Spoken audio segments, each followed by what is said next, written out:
Hello and welcome to the MinnMax Show, a place about games, friends, and getting better. I'm Ben Hansen, joined by Suriel Vasquez. That's me. Jeff Marchiafava. I don't. And Kyle Hilliard. Hello. Welcome, everybody. We have a big show for you today. We're going to be talking about Little Nightmares 2. Kyle and some other folks have been playing that. We're going to get some wonderful community questions in the back half of the show. We're going to be joined by a dear friend of the show.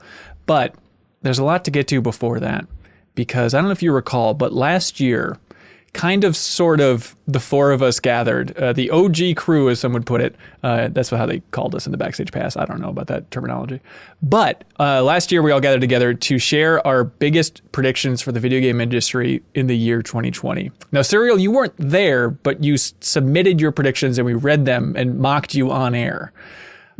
So this episode of the podcast, we're going to be doing the same thing where we're going to be laying down.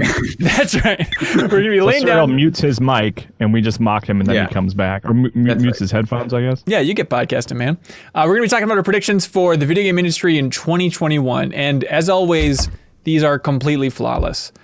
And just to prove that they're completely flawless, I figure we should probably go into the Wayback Machine and check out our predictions from last year. What do you guys think? Go for it. I'm going to go grab paper towel real quick. Okay, Kyle's spilling everywhere.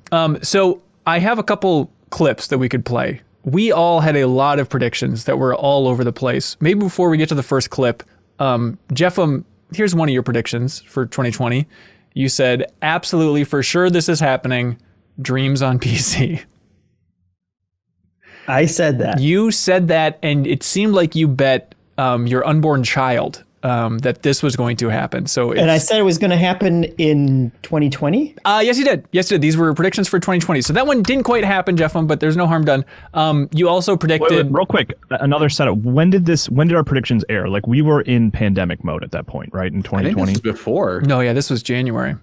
Yeah, I think that made the art of predictions, I think, even more... Though, to be fair, none of us predicted a pandemic either, so that's on us as well. That's true. I went back and listened to it. I'm curious about that, yeah. I was hoping for it. But okay, let's get to the first clip here. This is us in a different era. All of us look very healthy. Here's the discussion. I have Suriel's as well. His safest prediction is Breath of the Wild 2 is out this year. I had that on my list. Do you really think? I think the way that I wrote it down is sooner than expected, which means maybe like October-ish, late October, early November. Okay, there's no way though. Think about how intense that game is versus... Look, I'm very confident. Suriel and I are 100%. Breath of the Wild 2, we will be playing it this year. I think it's going to be spring 2021. Yeah. They're going to release it in, March again. I think they'll probably try to mirror that. I think it's going to be Super Mario Odyssey 2 this fall. That, I think, is absolutely bonkers. Man, no, I don't know. Okay, what about this? I mean, we're going to all look like idiots, or one of us will look... I won't. What about this? Here's a correct prediction. Back to me when they announce Odyssey 2.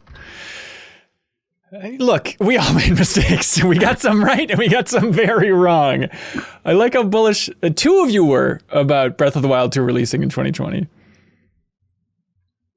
Oh, so I'm still I still think your Odyssey 2 prediction is bonkers. But I wonder, I don't know. It feels like I'm trying to defend myself being wrong. But I wonder if the pandemic did push back Zelda more than I mean, every game got pushed back, but I wonder if, I don't know. I don't want to use the pandemic as a carte blanche to say this is basically throwing out all of these, but that is the big one of what would Nintendo's plans have been had that not happened. I think there's a decent enough chance that game would have come out, but I guess we'll see if it comes out if it does come out when Hansen said, which is March of this year, which they should announce it by now if they're going to release it then. But late Nintendo lately, man, I don't know. I could see them dropping it a month or a week before, Why not? Did you guys get those codes I sent in your email for it? Oh, no, I haven't checked that yet. I haven't redeemed it yet. Is that Breath of the Wild 2? Yeah, that's right. It's on the new Switch Pro, which you can also redeem a code for. Okay, other quick bits. Here we go. Jeffem being stubborn as ever. Yeah, so the mode will be called Battle Halo Royale. Infinite will have a Battle Royale. You heard it here. It's happening. Now, technically, we don't know that that's not true. Yeah, so it's happening. Hasn't been disproven. Okay, all right. Here's some more. So we're kind of in the medium bets. We're in dangerous territory. Metroid Prime Trilogy Switch still not out by the end of the year. By the end of the year, I think that's such a bold move. I think it'll be closer to Prime. I think it'll be like 6 months ahead of Prime 4. Okay. Kyle, solid prediction. I thought you were nuts. I get points or something? I think we should put points on him this year to see who's actually winning this sucker. Okay. Okay, here's one more. EA Oh. will finally announce and release Mass Effect Trilogy Remastered. Oh, that's a good one. I mean, they got to do it. And the reason I came to that conclusion is because I was trying to come up with predictions, and so I Googled EA 2020, and they don't have any effing games coming out this year. Everyone was correct on every front. Not obviously released in 2020, but EA had no games in 2020, and it turns out they just decided not to release any games in 2020. They crossed their arm and said, "Yep." Yeah, they said exactly our plan. We're all in on Rocket Arena. Yeah, pretty close. Okay, another one. Oh, I'm back to bold predictions. Oh, we're back. Stadia, end of 2020. A relative success. Oh, a relative success. I was going to say Stadia 2020 canceled. Canceled? Yeah. I think once like they get just out pull of... up. Jeffem, I'm taking credit for that one too. It wasn't in 2020 though. Like we add 3 months to all of Jeffem's predictions. See, the pandemic works for mine because they're all so close to making it. Right, it's the Jeffem clause. Yeah, that's a good point. That's a good point. Although I would argue, end of 2020, Stadia was the best it probably will ever be with the release of Cyberpunk. That is probably peak Stadia in the world. That is stretching relative pretty far. All right. I'm sure if you ask Google, they'd be like, it's a relative success. It's success-ish. Okay, here's another one. Last of Us 2? Yeah, they're going to give all those awesome exclusives away for free. That's why it's so crazy. I love it. I don't think that's insane, honestly. Sony instituting some kind of Game Pass competitor. Well, they have the stream thing now. Yeah, but if you wrapped it in with the PS5, that's another reason to go out and get the new hardware. There it is, folks. You heard it here first. It's going to happen.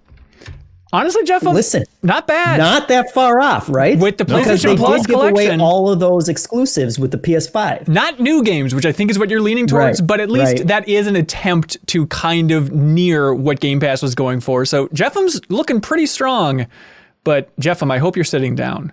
Please batten down the hatches, because get ready for this. All right, dangerous prediction. You got one? Bethesda gets purchased.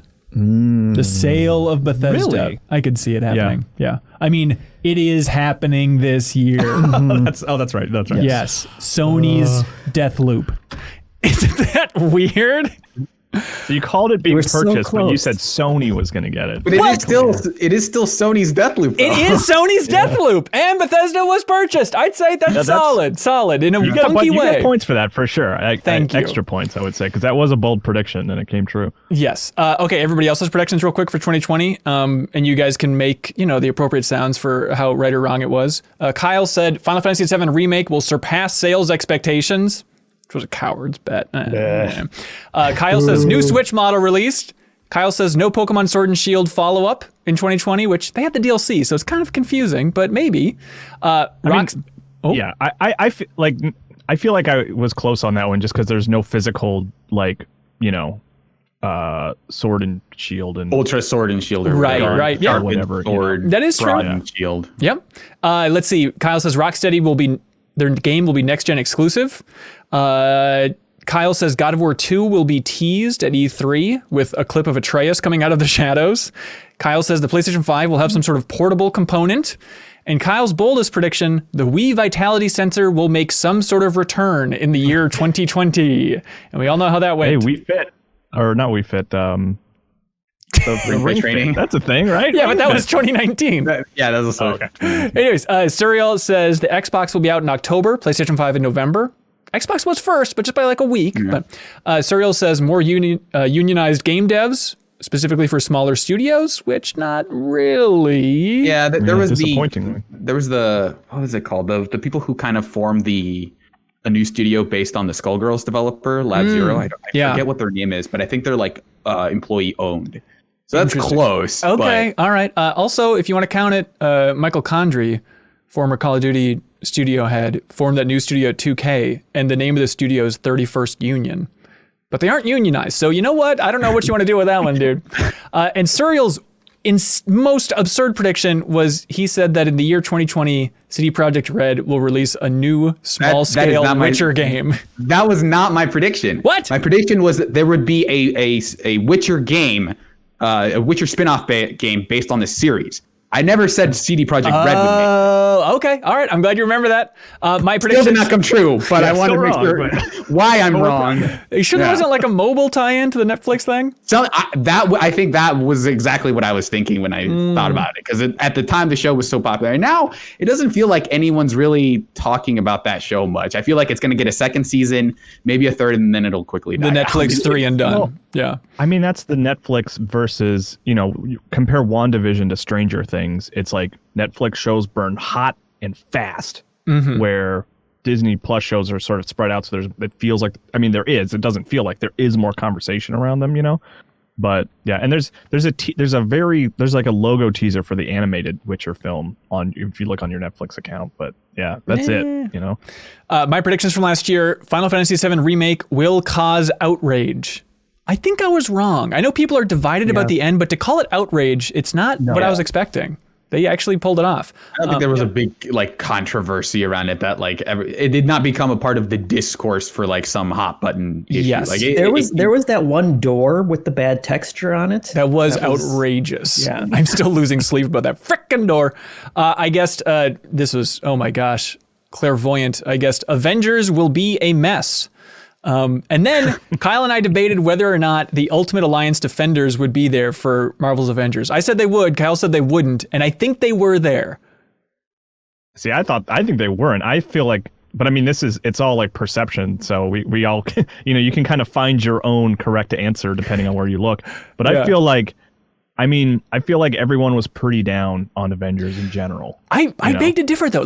Greg Miller, put hundreds of hours in that thing, frickin' platinumed it, was championing it in a big way. Brandon Jones from Easy Allies was also championing that game for a long time, put in hundreds of hours. There was the same degree, I think, of Ultimate Alliance Defense Force out there for that thing.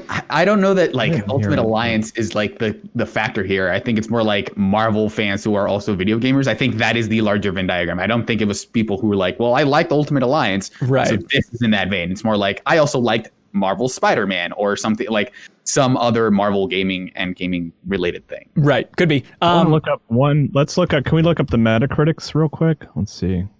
For Avengers? Oh, thinking the community would be higher?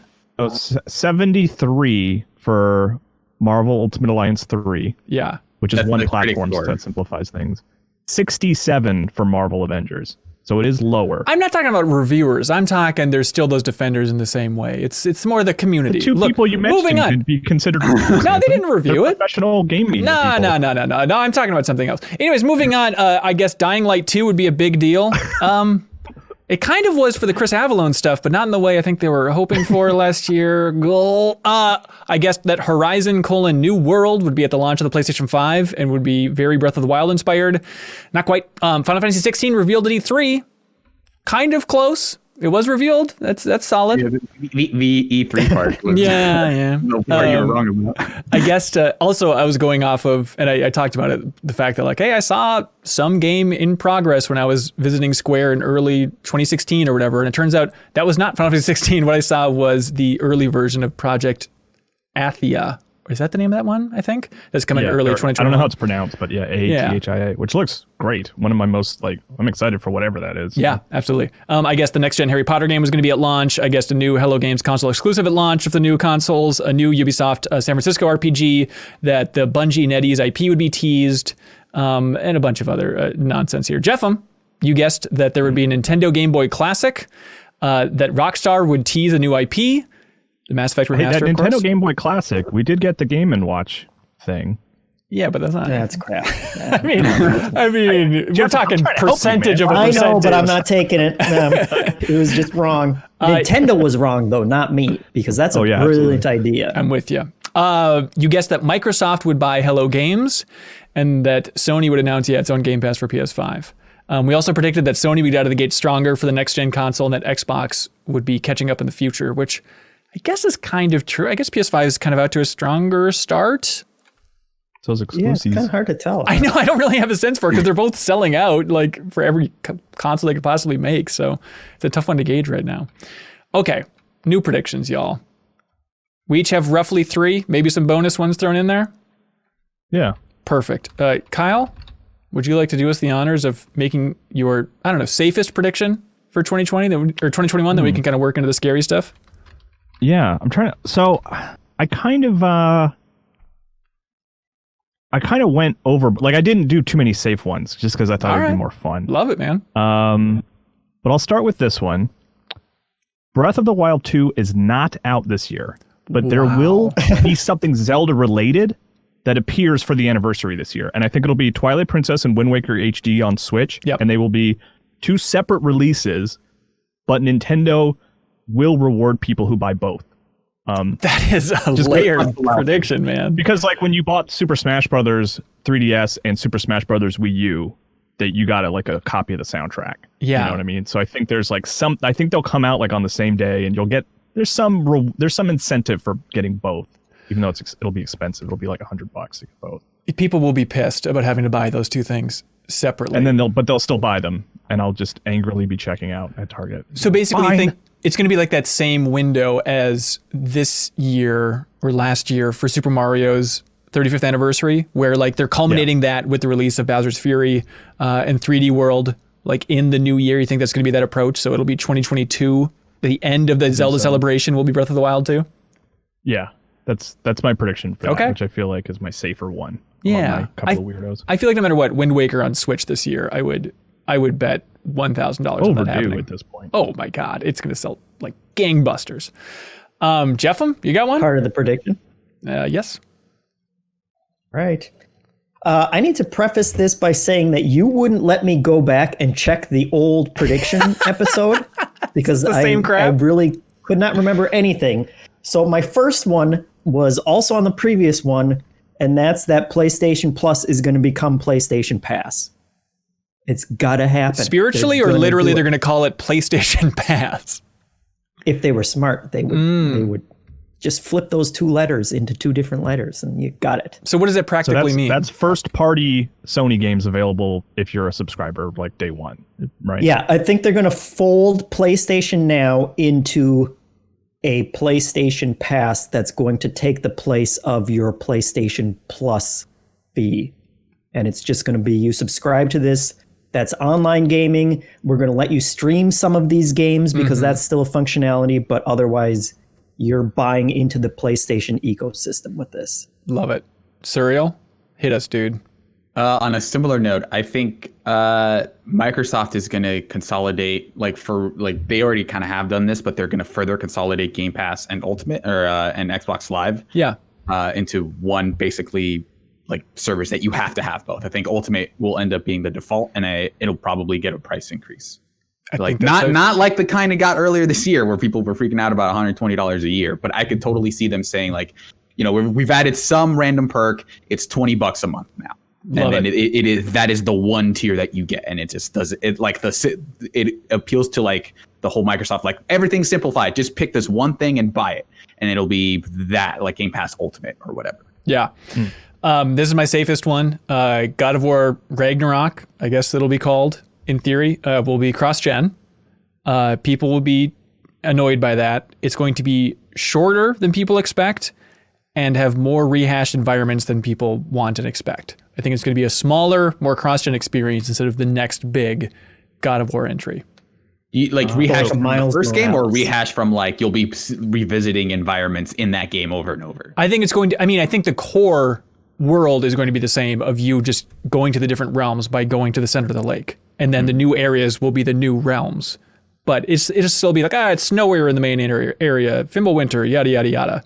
And I think there's going to be a lot of talk about I was expecting a little bit more from the next big God of War, but not to call it budget, but just smaller and a little bit disappointing on that front. Kyle. Jeffem said it, but you're a Miles Morales approach. Right? I think one notch above that is a good way to put it. One notch above Miles Morales. Yeah. Kyle, you got more? I have 4 altogether. And here, my other safe one, I think, is that around, when the next gen Cyberpunk is still this year, right? Yep. Yeah. There's going to be like a sort of circling around on that game, and people are going to come around on it and be big fans. Kyle, that is exactly. There will be a lot of articles like revisiting the game and being like, it didn't get its due. You know what I mean? Like this is better than we gave it credit for. I am totally with you. That is exactly the next prediction that I had as well, is that the press will finally talk about the content of Cyberpunk whenever it launches, which is probably going to be fall, this year on the new systems. Also, my bold prediction with Cyberpunk, when it comes out on next gen, it will have a new name. So they can make like a new review SKU. So it'll be like Cyberpunk Rebooted, or that's a terrible name, but 2078. Yeah, smart. They will just have some twist, like a colon name, just to differentiate. Like, this is a new, clean starting point. Let's start anew and fresh with Cyberpunk. Silver Hand Edition. Yes, exactly. Yeah, honestly, yeah. And your save just comes forward for that, right? This is like a quick aside, but like, I think so. Right? Okay. Yeah. I don't want to start over. Yeah, I think hopefully things will have died down with CD Projekt by then, and they'll deal with the hackers and the ransom notes. Yeah, exactly. They'll have put out all fires, and then the press will realize, people will click on articles that actually talk about the video game here. Jeffem? I was completely. You were right about the Bethesda thing last year, and I was wrong about the Hello Games thing. But I'm going to go bold again, and I'm going to say Microsoft is going to purchase EA. I love that. And I'm feeling it because they have roped in that EA Play into their whole ultimate, Game Pass Ultimate ecosystem. Mm-hmm. They got like one foot in there already. We're bringing you all these EA games already. Why don't you just, get the whole thing under that wing? I love that. Join us. I think that's super doable. I think they're going to become the Borg and just keep on getting in as many people so that they don't have, because that way too, also they don't have other competing Game Pass services out there. If they can consolidate all of those under their own, then everyone's going to be subscribing to that, and consumers don't have to say, well, do I pay $20 a month for Ultimate, or do I go with EA or Ubisoft or whatever? So they're just going to keep consuming everything. I'm personally holding out. I'm going to hold my subscription money for the Embracer Group Pass. I'm really looking forward to that. I think it's going to be pretty sweet. One of these days. That would be pretty good. Comes with an HN account. Jeffem, will sports games still be cross-platform? Will we still get Madden on PS5 and stuff like that?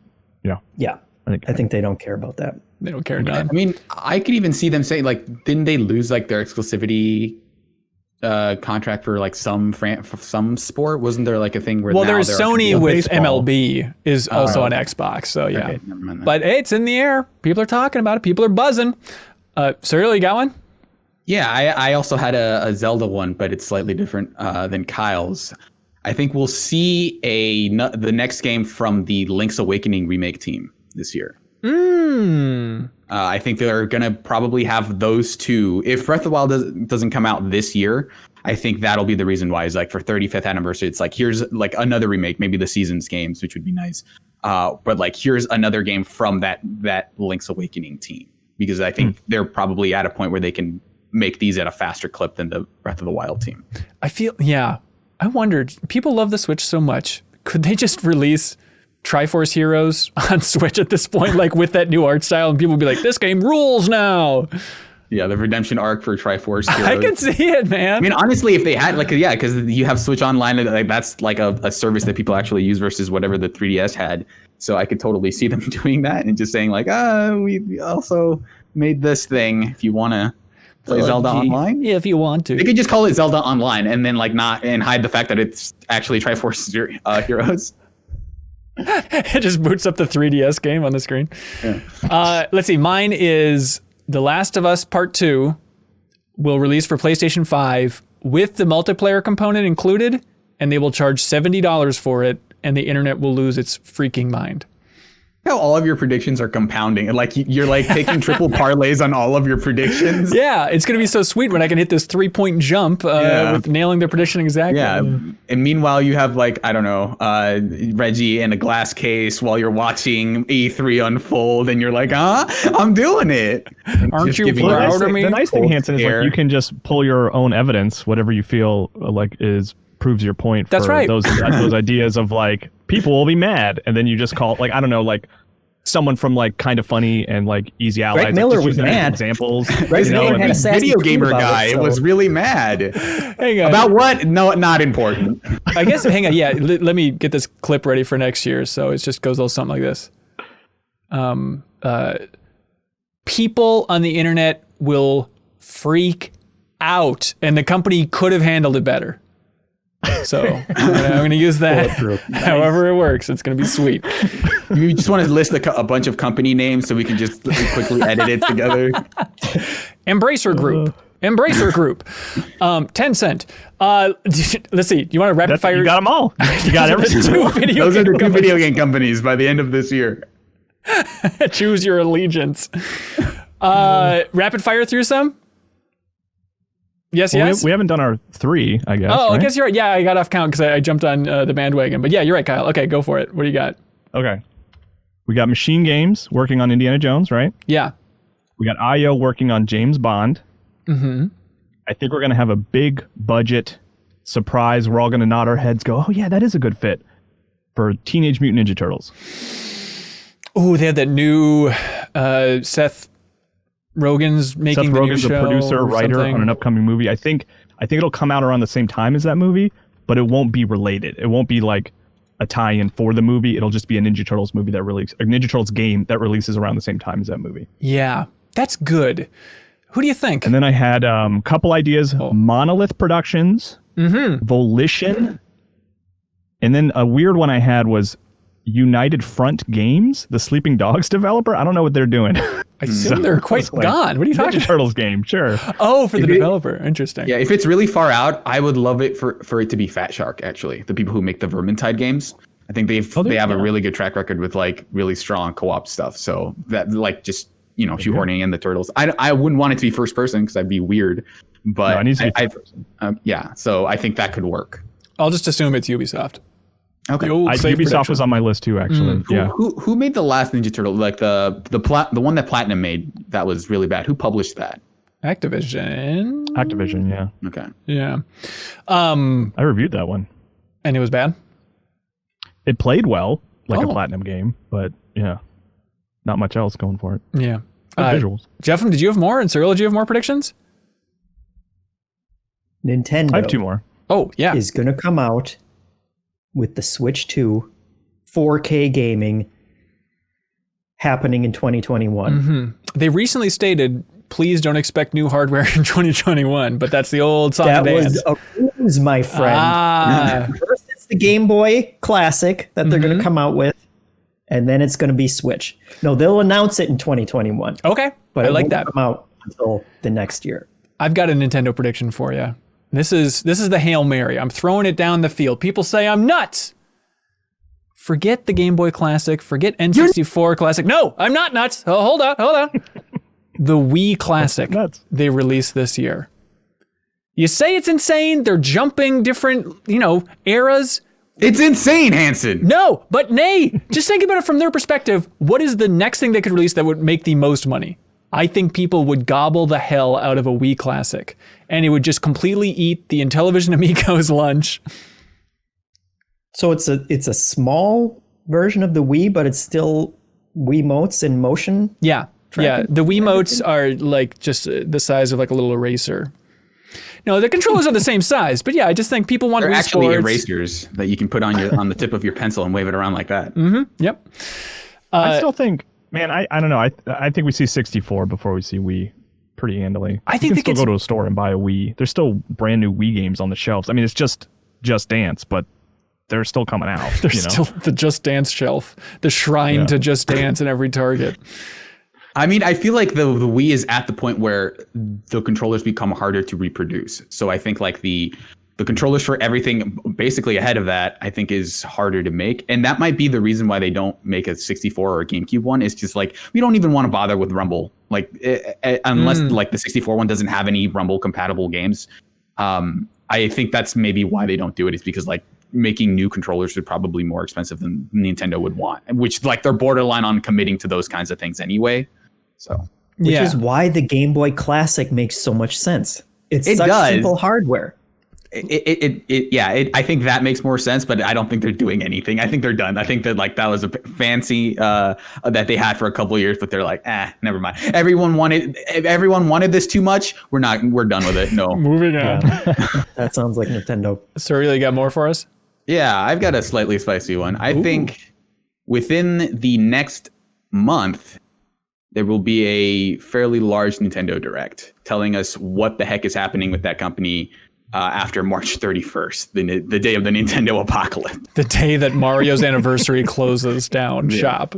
Yeah, which within the next month, we're getting, Mario and we're getting Bravely Default. And I think those are the last two big ones with dates still for Nintendo. So after that, they have to do something. So I imagine they're either going to leave us in the lurch for a couple months or they're going to announce something before Bravely Default is out. And it has been such a long time since the last official Nintendo Direct. We've all gotten used to Nintendo announcements, but it's always like Nintendo Partner Showcase Mini or Nintendo Mini Direct or Nindy World. It's just like, just give us a big meaty Direct, y'all.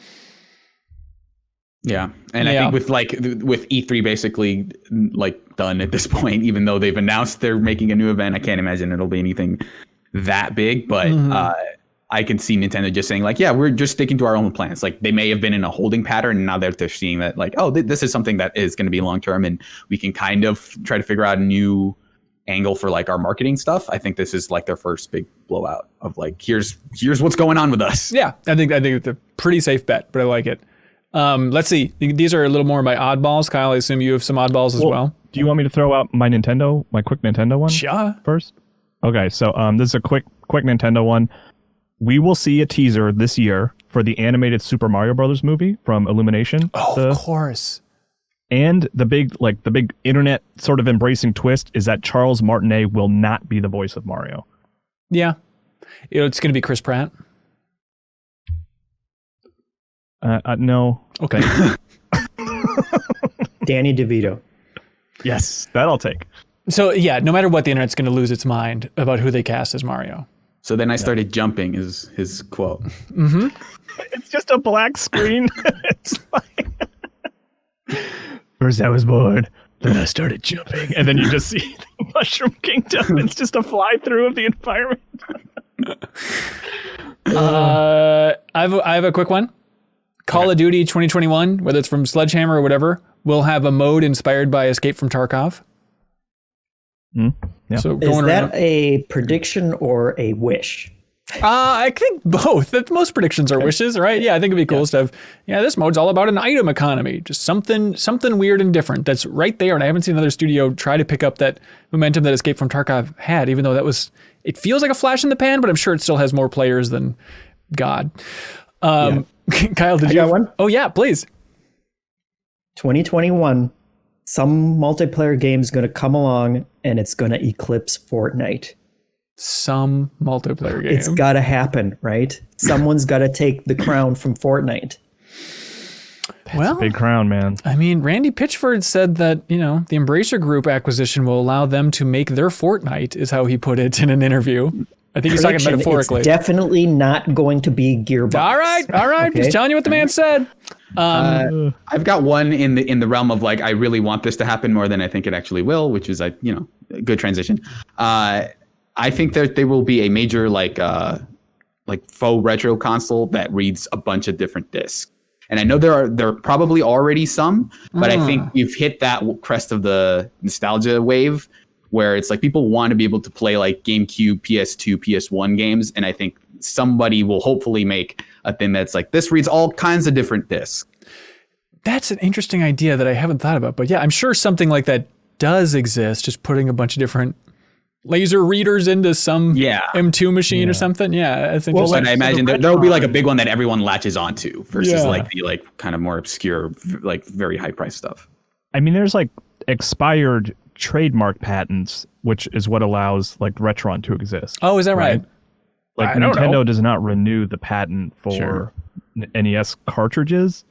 So the question is is the disc technology that's in a Series X different than the original Xbox to the point where they would that patent can expire and they just don't care, Yeah, I wonder if there is like a huge legal hurdle in that same way, or if it's just like if it reads discs, it's like the tech is like, you know, as close to public domain as that stuff can be, but it could totally be one thing or the other. I think that's a cool, interesting idea, though. That's something I'd never considered. I also really want it bad, so I hope it happens. Yeah, it'd be nice. I have one quick one. Contrary to their legacy from the past 8 years, Ubisoft will pull the plug and shut down Hyperscape. They won't give it the old college try. They're just going to be like, you know what? Hyperscape, we gave it a run. We're done now. So by the end of next year, it'll be done. Or maybe it'll be the game that's bigger than Fortnite. Who can say? Kyle, do you have one? Okay, going off that one, since you just mentioned it. They're going to turn it into Fortnite. Skull and Bones won't come out this year. Bold move. I think actually they had a Vidoc recently where they showed off the game's developers. There were a bunch of Skull and Bones. But and you're saying they won't release them? They won't release the remains of those developers. They're cruel. Here's a vague one. I don't think it'll be out, but I bet by the end of 2021, Rare's Everwild will be one of our most anticipated games. By the end of the year? Yes. We will be like, I cannot wait for Everwild. That looks so awesome next year. And is this based on the Greg Miller scale? It is, yeah. Yeah, I just will transcribe the latest episode of the Kind of Funny podcast and then use that as the metric, I think, yeah. He said he's looking forward to seeing it, so. Hey, there we go. So here's my last big-ish one. So I think Konami will announce a remake of the original Silent Hill. But the announcement itself will be weirdly underwhelming. Like, it'll just be like a tweet in the middle of the night that says, like, return to Silent Hill in 2022 with like a GIF of like the sign with some fog or something like that. That will be the announcement. Okay. And so Kojima will not be involved in any way, but the creators of the original Silent Hill, I think that they'll be involved, like the original director and stuff. All right. That's another hope. That's another wish prediction, I think. Yeah, my other prediction is that they will reply to that tweet and say, like, here's a picture of our development staff, and it's one guy in a closet with a giant, like, in the middle of a dark room with a screen coming out of it, and he's looking at the camera, like, all surprised, like, oh, okay, well, I guess I'm working on that now. He's got like a big traffic cone on his head that he's holding up. Yeah, and he's minimizing the Windows pinball game on his computer real quick. Here's one. There will be a teaser for 2K's new BioShock game from Cloud Chamber, that studio that is working on it out there in San Francisco. Because I was debating, like, do they start teasing Ken Levine's new game from Ghost Story Games, the narrative Legos that is in, I don't know, development hell or development slumber? Who knows what's going on with that thing? But like, it'd be weird for them to push both at once. So I think they'll have a teaser that will reveal like the location of the next BioShock. Because I think that's the big thing that everybody wants to know. And I think the game industry is just going to get used to, you know, just give them this teaser, tell them that we're working on it, we'll get back to it later. Kind of like an Elder Scrolls 6 thing, right? Is it just going to be like, it just takes place on like a beach so they can get underwater and above the water? It's just like in the middle of the sky and the ocean. Kyle, I don't know if you checked for job openings, but they actually have a job opening for ideas person over at Cloud Chamber. So you should. That's the title, really, senior ideas person. Check it out, dude. 5 years ideas are a dime a dozen, and we're looking to buy in bulk. Jeff, do you have one? I got one? Yeah. Mass Effect Legacy Trilogy is going to come out. Yeah. And it's going to be like flat 8. Like, people are going to be like, because people are going to be like, yeah, this was good, but time's showing a little in terms of all of the narrative and gameplay and stuff, and it's just not going to live up to the massive amount of hype that they had. People on the Greg Miller scale, people are going to be a little more disappointed than they were expecting. Do you think it will have the same reaction that 3D All-Stars had? Will it surpass that? What was the reaction of 3D All-Stars? People were very underwhelmed, I felt like. Okay. Yeah. I think a lot of reviews are gonna be like, these are wonderful games, but like, you know, this collection is, you know, just putting these 3 games at 4K and like remastering one. And I think people will probably be mixed on the Mass Effect stuff. And I think the user review scores are going to be way lower. Okay. They're going to hate it. And for a very specific reason. Yes, a very specific, stupid reason. Okay, the Miranda thing. Got it. Here's a very specific one. Exactly. Final Fantasy's art director, Naora, who left Square years ago, will join JP Games, which is Tabata's studio. The director of 15, he left to found JP Games. They're releasing their first game. It's supposed to come out in 2020. They say now it's coming out in 2021. I'm still very curious about it, but it's the first Paralympics game. Remember that? Remember that weird announcement where it's like Final Fantasy 15's director is making a Paralympics game, and then it's just been quietly delayed. So I think once that's out the door, then this new art director will join. But that's a very obscure thing. I had this one written down, Kyle. I had the Psychonauts 2 documentary from Two Player Productions will be the greatest work of art of all time for 2021. But then I already called the shot where, not too long ago I watched In and of Itself on Hulu, and it's like, well, there's no universe where that's not the greatest work of art of all time in 2021. So it's just... Isn't this a bit of a conflict of interest because you have the power to help decide that? Like, I will bet $1,000 that I will say that, and you just fight insistently. So, listen, I have $1,000 riding on this. Please do this. What I will say. Yeah, why is he being such a dick? Why is he forcing this? Yeah, I guess that doesn't really work out. But the important question is, Kyle, have you watched In and of Itself yet on Hulu? No, I haven't yet. What are you doing? What did you do last night? We watched 2 X-Men movies, and I've been playing Little Nightmares 2. All right. Well, that's a pretty good segue. But does anybody else have any quick predictions they want to run off? Yeah.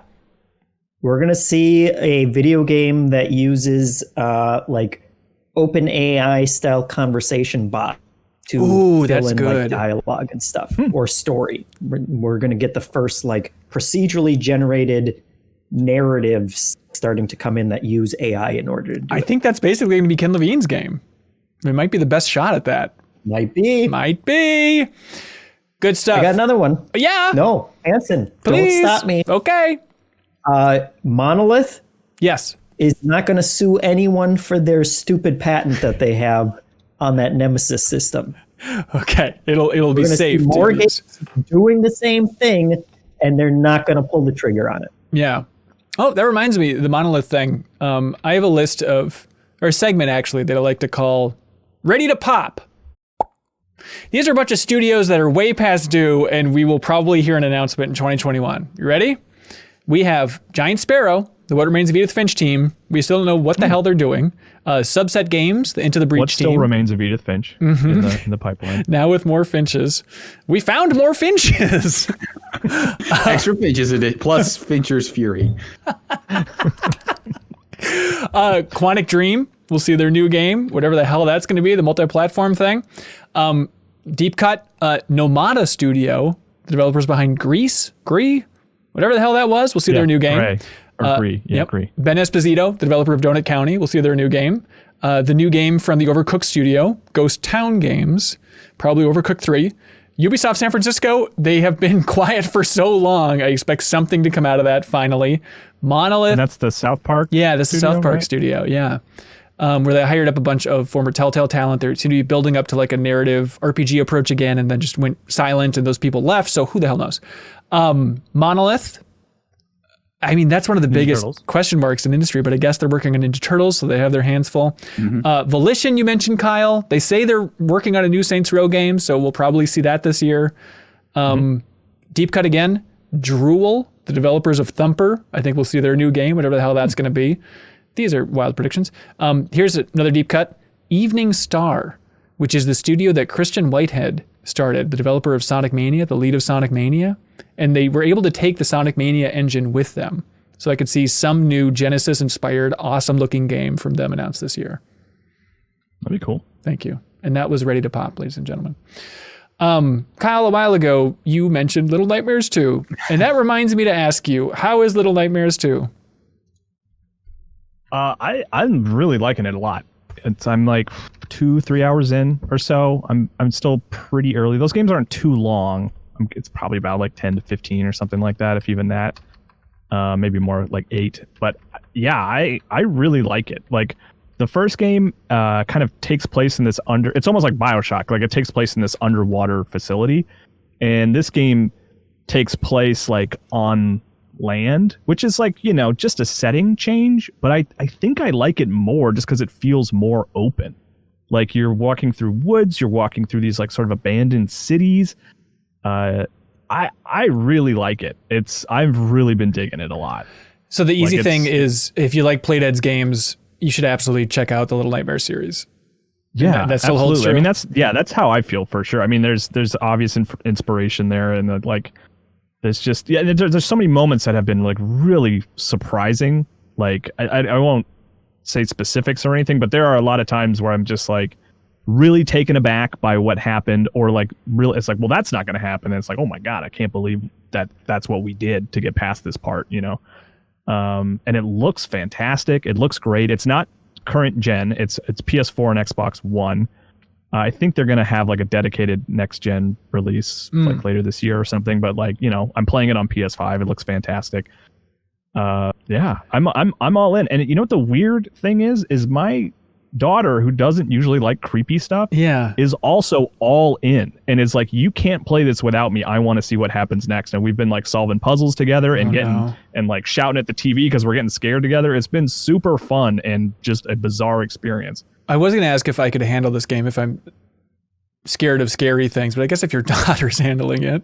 Well, it's not gory. You know what I mean? It's a T-rated game, but it's a lot of like, it's really creepy. Like, honestly, like I was not planning on playing it with her, but she was watching YouTubers play the first one and was asking me about it. I was like, you can check it out if you want, but if it's too scary, I'm turning it off. But like, I think there's something that kids are kind of attracted to with the game because you're playing as children. It's like, you know, big world, little person, and you're like a child in that world. And it's, like I said, it's not gory.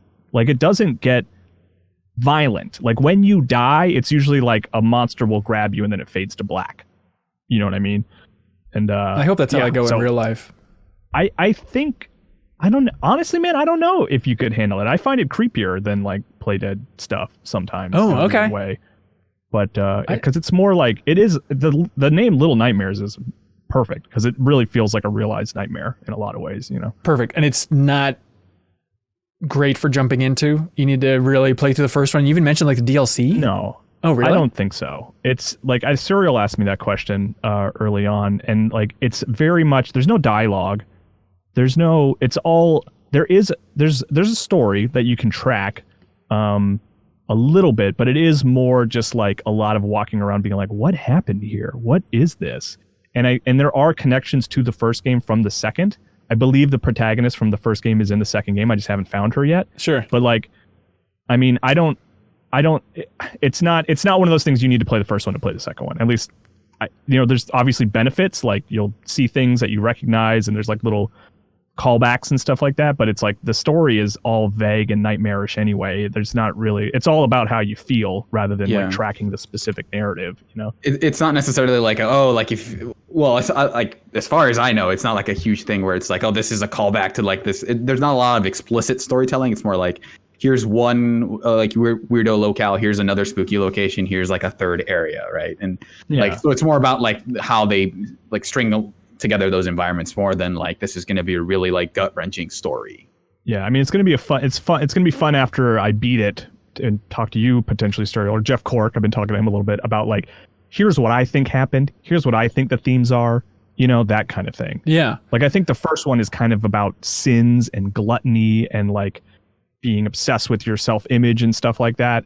But it's not explicit. It's just kind of like the themes I took away from it. And I'm seeing some of that here. You know what I mean? Yeah. You think you like it more than the first one then, just because of the location shift? Is that the takeaway here? I think so far I do. Yeah. But I don't want to be committed to that until I've finished both. But so far I'm more engaged by it than I was with the first one. A game that I really loved and was fully engaged by. Yeah. Oh, that's awesome. Yeah. I will say I'm like not someone who's like a super big fan of these games. Like I'm not like the biggest proponent of like even the Play Dead stuff, but like later on, I think it does some like aesthetically really, really cool things. And like, yeah, it looks fantastic. Early on, I think a lot of the locations are like, okay, here's like a haunted forest. And then here's like a mental hospital, which is like very rote for like horror games. And that part I was like, okay, but there are some interesting kind of design stuff that they do with it where like, again, without spoiling anything, like they give you a tool and then they have you use it pretty cleverly. So I'm not like as into it as Kyle is, just because it's not like really my type of game. Yeah. Just because I feel like it's one of those games where I feel bad when I mess up in that game because it feels like it feels like the only thing I'm doing by playing it is kind of messing up this creator's vision of just like, oh, I messed up this jump, or like here's a chase sequence that I failed like 4 times and now I'm like the magic of that scene is gone. I hear what you're saying. That's a very specific feeling, but you can definitely feel it inside. If it's like, God, this would be so cool if it was just seamless. Yeah. So like, I've had a few moments. Like anytime I get stuck in that game, it just feels like I wish I was smart enough to just like to kind of keep up the momentum that this game has. Right. We just got to get used to that rhythm, I guess. But Darkfish Days submitted a comment that we'll get to early here. He says, "Are games like Limbo, Inside, and Little Nightmares unique enough to be their own subgenre? What would you call it?" And then Fred DeNovo replied on that comment on Patreon and said, "Oh, you mean creepy Mario games? Is that the best way to go here? What do you call this genre?" I feel like this is to like platformers what like the Uncharted game is to like shooters, where it's just like here's like a very, very tightly scripted, narrative focused version of the genre. Because this feels like a gritty reboot of Mario. Like everyone says like a gritty reboot of Mario would basically be like GTA or something. But it's like, this is what it would be like. Here's a platformer where everything is really dark, and the platform is more grounded in that you have like fewer verbs and you're doing more puzzle solving. And he would like come to terms with the fact that he's like crushing Goombas under his feet. Like that would be an ongoing theme of like, who am I? What am I doing? What have these people done to me? I don't understand. What have these people which is done like a big to me? theme of those games is like, why am I attacking these people? Like, I love that. I got it from Shadow of the Colossus too, that uneasy feeling of like, I don't know that I'm doing the right thing here. I know that I'm following this protagonist, but are they the hero? I don't know, Yeah. It is Mario. Little Nightmares 2, everybody. Check it out. It's going to be one of those that, especially coming out now, I think people forget about. And then based on the hype right now, I'm sure when it comes to the end of the year and people are rounding up their top 10s, it's going to be like, oh, that's higher than we all expected. But very cool entry. Hey, very have you cool touched entry. No, I haven't. Well, I was asking Jeff. I don't care about you. Oh yeah, I'm here too. I got it downloaded. I have not started it yet. But cool. But when I was watching Leo play it for that one old show we used to do, I can't remember the name of it. But the whole time we Old were like, Show yeah, Plus. this is a Kyle game. If this needs its own subgenre name, it's just Kyle game is what we should call it. 100%. Yes, absolutely. But I like those games too, so I am looking forward to getting into it. Hey, you know what I like? I like asking Serial how this whole thing operates. Yeah, so you can look for my new season of podcast where I break down exactly what the mystery of how this whole thing operates. But I will give a quick teaser is that it's Patreon. There it is, everybody. Patreon.com/MinnMax with 2 N's. Thanks, everybody, for their support. You support us at any tier. You can submit a question, comment for the show. You can win a prize from I Am 8-Bit. You get access to the wonderful Discord and a whole lot more. Also, thanks to Will Cornelius, new big supporter here at MinnMax. He wants everybody to know that if you own an Android or Tizen OS smartwatch and are looking for a unique watch face with a retro sci-fi or futuristic design, download the Facer app to your smartphone and check out our creator, Cyberpunk. Over 100 original watch faces, including neon and metallic backgrounds, unconventional time and day displays, dynamic battery life, and stat tracking, new series of faces based on Dune's great houses. There are free and premium watch faces available at $4.99 a month, so check out the Facer app and you can download the Cyberpunk watch faces. Isn't that a cool, different type of sponsor for us? That is cool. Yeah, I like it. Kyle, you seem like a watch geek. Not, but I got an Apple Watch that I like a lot, but I'm not a big watch geek, but I'm always looking for new face plates and stuff. Well, there we go. Watch geek confirmed. Hey, everybody. It's the MinnMax show. It's February, so you know what that means. We're talking about Spinch. That's right, I Am 8-Bit. They have Spinch on Switch. This is the physical version, the I Am 8-Bit edition of the platformer, the psychedelic platforming game Spinch, it's called. So you can get the limited edition I Am 8-Bit exclusive edition over there on I Am 8-Bit's wonderful store. The box art is completely fantastic for it. Spinch was developed by Queen Bee and then published by Acapura Games. And the art on the I Am 8-Bit exclusive edition is by Jesse Jacobs, and they also have the vinyl soundtrack to Spinch, the music by Thesis Sahib. It's die-cut mouth portal jacket and includes one of 3 limited edition art prints. So check out I Am 8-Bit's online store, the wonderful online store, and check out the physical version of Spinch. Also, you can use the promo code Valentine's for 10% off everything in I Am 8-Bit store that's under $100. And because I Am 8-Bit is so great and they're so supportive of our community, they are going to give a prize away to our favorite question of the week here on the MinnMax Show. And that this week is going to be a physical edition of Watam for PlayStation. So the Apple Physical Edition, I know it's confusing, has a picture of an apple on it, of Watam, thanks to I'm 8-Bit. So please check out their store and use the promo code Valentines for 10% off. You all ready to get to these wonderful community questions? I am. Let's do it. Great. I'm not. Yeah, Kyle, I think I'd be more comfortable if you weren't here because some of these are a little personal for you. Sure, I understand. We got a lot of Kyle questions, but we can't really answer them if you're here. Right. So we'll just wait for you to clap out. Okay, thanks for having me. Bye. Sarah Podzorski joining us. Hello. Welcome, Sarah. How are you? Good. I want to say cold, but I know you're much colder than I am right now. Yeah, what's going on? You're in California, right? Are you also just in a deep freeze over there? What's happening? It's 58 degrees outside, which for California is like pull out your Canadian Goose down jacket temperatures. Uh-huh. So we're a little chilly out here, a little gloomy. Yeah, but it's not that bad compared to Minnesota. But I don't know if you guys have this thing too, but I always get excited when I wake up and it's like, oh, it's like 13 below. This is going to feel like I want to go outside and have it be like fucked up feeling. Like I want just that feeling of like, this is not natural. I can't even breathe out here. And I'm always disappointed. Like I go out and it's like 13 below and it's like, You're like, I can still breathe. It feels like 5. It's like there's not that much of a difference, really. I would have said if you are a fan of the world being consistently effed up, I think this has been the past year for you. Yeah, I just have to like think instead of feel on my skin, and then I can kind of feel the impact of the world. But it's not what I'm looking for. Okay.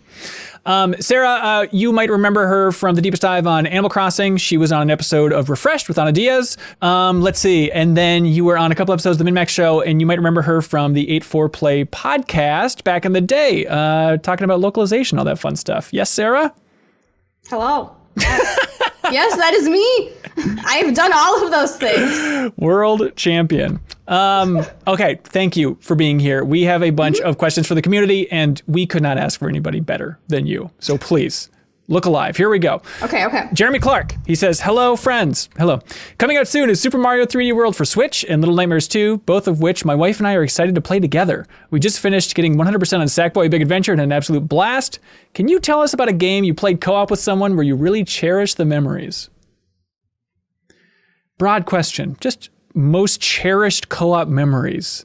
What do y'all think of? Dark Souls 2, which is not a very standard answer, because I think that game had the most accessible version of co-op, where it's just like, if they're around your soul, whatever, if you have enough souls, like they can just join your party. And I actually ended up playing most of that game co-op with like various people. And it was a really good time, because there would be times where it's like, here's this invader, he's standing on the bridge, you're kind of staring him down, and because the idea is he has this giant swinging sword that would like knock both of us off the bridge if we approached him. But we're just kind of like sitting, like talking, okay, we can maybe go around this thing. There's like, maybe I can try to use a bow on it. No, yeah, he's dodging pretty well. So like, let's try to figure out a way to like pincer strike him. So like that game, I think I recommend playing as much co-op in that game as possible. I'm very stupid when it comes to Dark Souls. I mean, is there like voice chat, or how are you communicating with these people? We would, I think, play, because this was on PC, so I think we either had like Ventrilo or whatever it was at the time, and just we would set up a call and just be voice chatting while we were playing the game. So it ended up being like, yeah, like this is a really cool way to experience Dark Souls, and it made the game feel more new than I think it otherwise would have. Yeah. Does Dark Souls 3 have that same thing? I think they toned it down a little bit, because it was definitely like super broken in 2, but they made it a little harder. But that 2 also had the packs, because that was like its big thing. Is like, oh, you can join all these different covenants, and like they kind of compete in this one arena or whatever. So it also had like the most robust multiplayer of the series, I think. But then they kind of toned it down in 3. Yeah. If I had to guess, Jeff, I would guess this is some sweet memory with your wife. Playing Unravel 2 with my wife. There it is. Was a lot of fun. And we also, that moving out game, which I talked about, I think last year, like that, that is just so much goofy fun of trying to move like a giant cartoon sofa and then like heave it through a window, and timing your throws with another person is a lot of fun. But also going back even further, I'd say I still have probably my favorite co-op memories with my brother and a friend were Left 4 Dead still. Like that was such a high of getting through an entire level and then getting to that finale and just like trying to hold out long enough and make that run and being like, no, he's down. You got to go back and get him. And those were such exciting times that I don't feel like have really ever been captured again by co-op shooters like that. Yeah. Do you think, if you had to guess, would you guess that Back 4 Blood, the spiritual successor, is going to be in your top 5 this year? Like, do you think there's any chance of recapturing that fun? You know, I watched like the first couple demos that they did and stuff, and it feels like another very iterative step of that Left 4 Dead formula. And I think I was hoping for something a little more experimental and going further with the formula than just, hey, we're recreating the thing that by right, we created in the first place, and we should be the ones who are, being successful because of this. But I don't know. I don't know how high it's going to get for me. Yeah, on that front, like I mentioned it earlier, but I think the Vermintide games might be what you want out of it. Where it's like, here's the Left 4 Dead setup, like the rules are very similar, but there's this whole like fantasy kind of like a loot system that basically lets you, like, I've been playing a lot of it with my friends and stuff, and just getting more loot and stuff and getting higher levels. And there's all this DLC, and I think they're releasing a new one called Dark Tide, which is like their like 40K version, and that'll be even closer to Left 4 Dead because that game has guns in it. So I think that might end up scratching that itch better than Back 4 Blood. Yeah. Sarah, you stream a lot. I do. At twitch.tv/ SarahPods. There it is. Do you do co-op stuff? Do you like just going solo? I really enjoy co-op games. I really like playing, like Overwatch with my friends. I played Rainbow Six with them yesterday. We have kind of like a squad going. I've never streamed with them because usually you co-op stream with other streamers. Yeah. And I don't know any other streamers. Very alone out in this world. But I still think my favorite co-op memory was back in elementary school, where I met my first friend who was a girl who also liked video games. First time, and we met in elementary school, and it was with the Game Boy Advance link cable. Yeah. Yeah, it was that's how old it was. And I would go over to her house, I'd bring my little Game Boy, go over to her house with the link cable. It had like 4 different prongs coming off of it, and we would play Crystal Chronicles together. Oh, wow. Like all night, just me and her. And we also played like 4 Swords, but I haven't quite ever reached that same feeling of like going over to a friend's house for the first time, like playing video games with somebody who's, into the same things I am. Yeah. But we were like good friends for a long time. With Crystal Chronicles, didn't somebody have to hold a frickin' bucket the entire time? Yeah, so one of us would have, since there was only 2 of us, one of us would have to hold the chalice, and then the other one would have to kind of run around, and never finished it. Never finished the game. Really hard. Still haven't finished it. But yeah, good memories. Not a great game, but great memories. Yeah, don't check out the remaster that came out last year. Apparently it's trash. No. Yeah. Ray Sweat. You never believe it. He wrote in. He says, hey, everybody. So I was watching this terrible kids show with my 2-year-old on Netflix called Masha and the Bear.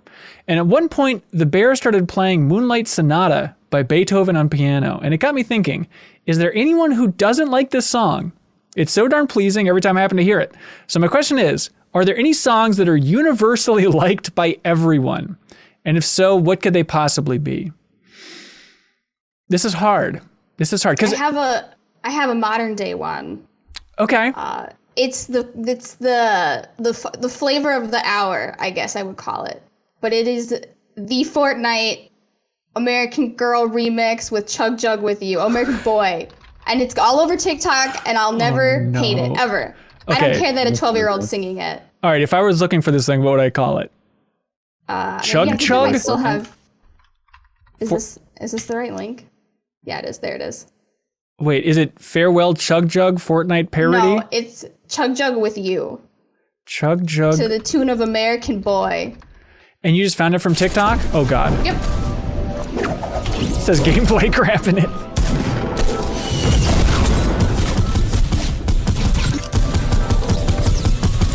Because the original one got muted. Oh.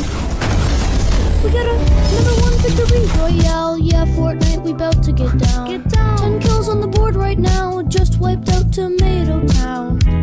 my friend has gone down. I revived him, now we're heading southbound. Now we're in the Pleasant Park streets. Look at the map, go to the mark sheet. Take me to your Xbox to play Fortnite today. I will say I like the original better, but like it's not a bad rework of that song. I think there's something to this.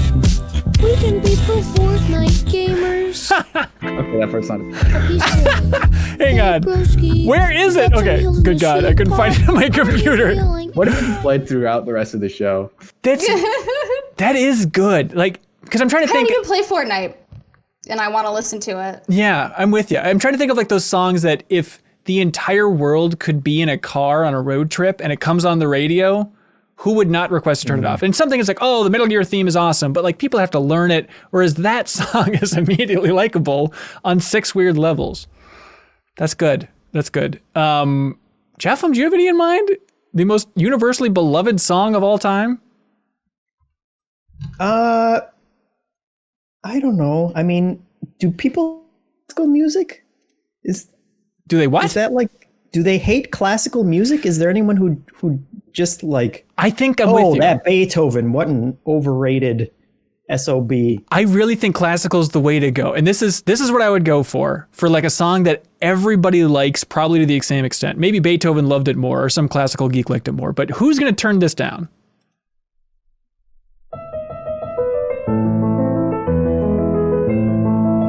Like, it's fun. You got that little dee-na-nee-na, and you can hold that and wait for the drop to come in. It's got everything you need from a hit song. Yeah, it's a hit. Throw it on the chart. Put a Drake feature on it. Let's get it ready. Of course, For Elise, it's called. For Elise. Or what about like a Queen song? You know, like We Will Rock You. That's like that always gets everyone stomping, right? In arenas and whatnot. Look, I like Queen. I consider We Will Rock You kind of like the dumb end of the Queen spectrum. I don't know. I mean, obviously I like the song, but... Fine, Bohemian Rhapsody. Is that just the boring but correct answer? These are songs you dance to at weddings. Yeah. These are all like wedding pleasers. Where it's not like I like vehemently like tell people to turn it off, but it's just like, okay, this is just gonna bleed into the background for me. It's not gonna like even I like precisely. I like Queen. I actually have a friend who just really adamantly hates Queen. What? But like I feel like even with a lot of classical music, it's just like I'm not gonna complain about it, but it's not the stuff that I would prefer to listen to. Is sort of.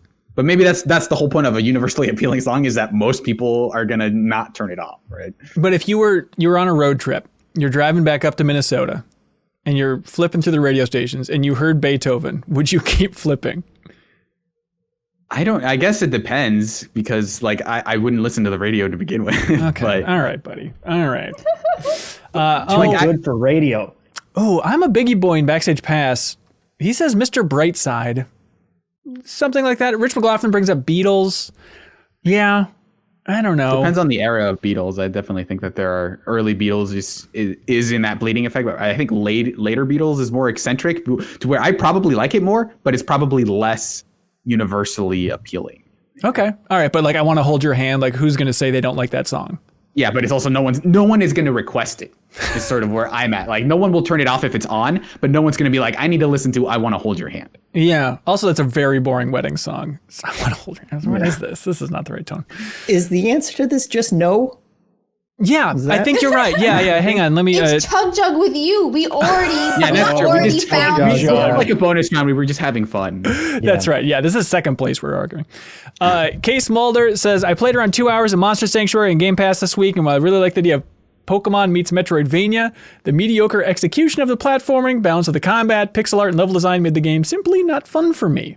So my question is, what game has the best idea but mediocre execution? This is tough. Yeah, I think for me, it's always been, for a long time, it's been Gravity Rush, because that is a series that I will say that I love, that I love, except for the fact that like they shoehorn like the most menial and uninteresting objectives into that series, but like they nail the act of floating around that city so well that it is like, I think I gave the second one like a 7, but that is like a 9.5 game trapped in like a 5 game like design, because there's so many stealth missions where you're walking around, which is not what that game is good at. Yeah. But like every moment between the actual missions, I think is like riveting. And it's weird too. You'd think that with the second one, they would figure out what is the strength of that IP, but then they just double down on mediocre objectives. Yeah, just like you have to follow this person, and if you get too close, they might see you, or like you have to walk around in stealth missions, and if you're seen, you get like you've been spotted and you have to start over. Like the most frustrating kinds of mission designs, when it's like the best missions that they have in that are like they just transport you to entire other worlds, and it's like just float around and bounce around and like take care of these enemies with like some really cool combat that actually leans into like how well you're like moving around the battlefield. Yeah, that's good. That's good. Mine that I was thought of immediately. It's controversial. I believe the star of this game is half canceled, 4/5 canceled. I'm not quite sure, but what jumped into my mind is Michael Jackson: The Experience, the Ubisoft like weird Just Dance spinoff. Like when they announced that, I was like, oh my god. If this is going to be like the Beatles rock band equivalent for Michael Jackson, but they're going all out for like his dance moves and stuff, this could be so sweet. It was like the most bare ass presentation possible. It's like you jump in there and you move a Wiimote around, and just the art sucked, the UI sucked. It was terrible. Sarah, is Michael Jackson fully canceled, or where is he at these days? Honestly, no clue. I just stopped paying attention. I just don't talk about it. It's hard to tell. Just don't bring him up. But like, do you think, would they play Michael Jackson music like in a mall, or do you think it's too controversial for that at this point? I think we've just moved past it. Yeah, I think we've just, it's a little too old now. Yeah, I think everyone's kind of just consigned themselves to like, yeah, I mean, I'll listen to it with the caveat or of whatever, saying like, I don't endorse, a lot of what he's done, but like, I think he has just become enough of an institution that it's like it's hard to excise him from like the culture entirely. He's still going to slip in some way. Yeah, I went down a weird Michael Jackson rabbit hole, which I don't recommend, the other day, and I found this animated TV special called Michael Jackson's Halloween. Jeffem, what year do you think that came out? Michael Jackson's Halloween TV special. 1987. Correct. Except for the fact that it came out in 2017. And it's like this 3D animated nightmare where it's Michael Jackson teaching kids how to do the Thriller dance. It is horrific. 2017 they released that. Yeah. Wow. There's actually part of his will that happened. They made me do that when I was young and I took dance classes. The rite of passage was every Halloween they would teach you against your will the Thriller dance, and they would bring all the parents in, and you'd be doing like the and all the parents are like, yes, adorable, no. Yes, and I'm like, I don't like this song. I don't agree with him morally. Forced Thriller. Yeah, okay, back to Case's question. Other games that were great in theory and then the execution, meh. For me, it was The Medium, the new game that just came out. Oh, interesting. Yeah. Because I really liked the idea that she splits into two, the spirit world and reality. Mm-hmm. And that's how you go through the game. But whenever something was happening in the spirit world, nothing was happening in reality. And when the spirit world was kind of sparse, and the only interesting things were in reality.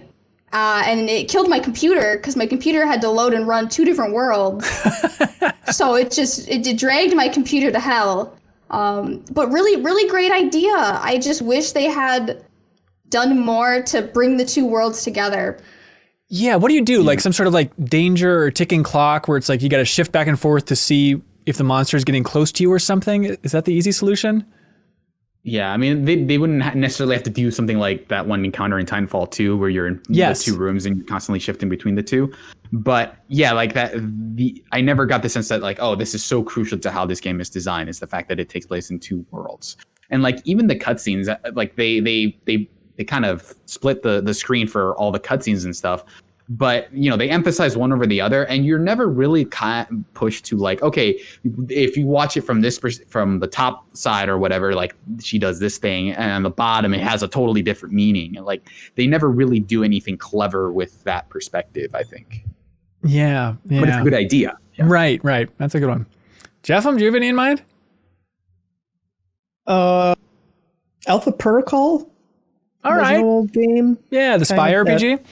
Yeah, that I really wanted to be as cool as like a Mass Effect, but in a spy world with gadgets and stuff. But it was just kind of. I think we're probably about due for that type of announcement from Obsidian. Obviously, they're busy with too many things now. But if in the future they ever said like, "Hey, we're making a spiritual successor to Alpha Protocol," I think it would get that groundswell of love on the internet, and everybody would come out and be like, "I love Alpha Protocol. I've been defending it for 20 years now." You know. Yeah. Ricky Winterborn writes in. He says, Ben and Tim Longo, who is the developer, we had an interview go up Monday. He was the creative director for Halo Infinite and the Tomb Raider reboot. And actually, speaking of Silent Hill stuff with the Medium, he talks about how the original version of the Tomb Raider reboot was Silent Hill meets Shadow of the Colossus was the pitch. So if you want details on that, you can check out that interview. Anyways, he says, Ben and Tim Longo pointed out that almost every game now seems like 1 to 3 other games as inspiration fused together. Can everyone name their dream game that combines 3 currently released games? Ricky says, my dream game is, of course, Advanced Wars plus Metal Slug plus Worms. Does that work? What are you talking about? It's right there. It's Ricky's game. Support it. Okay. Does anybody have an answer? This is a thinker. Mine would be Stardew Valley. Yep. Plus Minecraft. Plus Animal Crossing. Okay. I think would be workable. It seems feasible. Yeah, just extreme customization. Is that the Minecraft angle, or what's that ingredient there? A little more like voxel style, a little more control over how things look, a little more control over where things go. Yeah. Have you played? I need control. I need get complete and total control. Yeah. Speaking of which, Littlewood's coming out later on Switch. Did you play Littlewood? That is complete and total control, isn't it? It is. Like, it is not to the level of individual voxels and stuff. If you really want to customize the hell out of your town, I guess that's a game for you. That's good. That's good. I think, yeah, Stardew Valley plus anything is probably a good way to go there. Does anybody else have one for this thinker? I got one. Please. No Man's Sky plus Halo plus Mass Effect, with the Halo being the actual gameplay combat and the Mass Effect being the go out and meet people and bring them into your crew and have interesting choices, but then the No Man's Sky universe. I want a giant, ridiculous, full of different worlds universe to explore. And this is probably going back to your AI VO concept, where it's just going to be weird procedurally generated companions out there. Unrealistic. Oh, I understand. Please bring it back. Everything else about that pitch is bulletproof. You got it. Dylan Drazik. But so many times when I was playing No Man's Sky, which I do still really like, you know, like the only thing you have are those floating robots, and they're just not fun to shoot at all. And it's like, just put Halo controls in this and Halo enemies, and I will happily shoot them even if the landscape isn't that interesting. You can still just pop up a facility here that I have to go into, and just have normal combat. But dear Sean Murray, put in normal Halo combat into your game, please. Thank you. Sign Jeff. No sprinting. No sprinting. Excuse me. Dylan writes in. He says, hey there, Hanson and the Handsome 3. Oh, congratulations, y'all. Over the last couple months, I've been submerged in the world of Twin Peaks after hearing it noted as one of, if not the most influential television shows of all time. The creator has remained famously tight-lipped on its intended meaning, which has sparked conversation and theory for almost 30 years. My question is this: what is one piece or series of media or multimedia that you're either intending on partaking in at some point, or are maybe too intimidated to jump into? Thanks, y'all. Any anime that requires a guide to watch the episodes, no. Yeah. No, what would the guide say? How would it try and steer you? So usually it's for anime like Bleach or One Piece that have over 200 episodes. And it basically tells you, like, this is a filler, watch these 5 for plot, watch these 5 for this arc. If you're interested in this arc, you can watch these 20 in this order. Yeah. I draw the line at guides to watch anime. Serial, you're watching One Piece now. Are you going with the guide, or are you going with your gut, dude? No, it's on in the background while I do other things. So it's like I will watch whatever Netflix has, and then I'll see about, they have like 140 episodes or whatever, and I'll see if they have any more somewhere else. But I'm not gonna, like, if it's filler, I'm not gonna notice much, I guess. But I think my really intimidating one is The Sopranos. Ooh, that's good.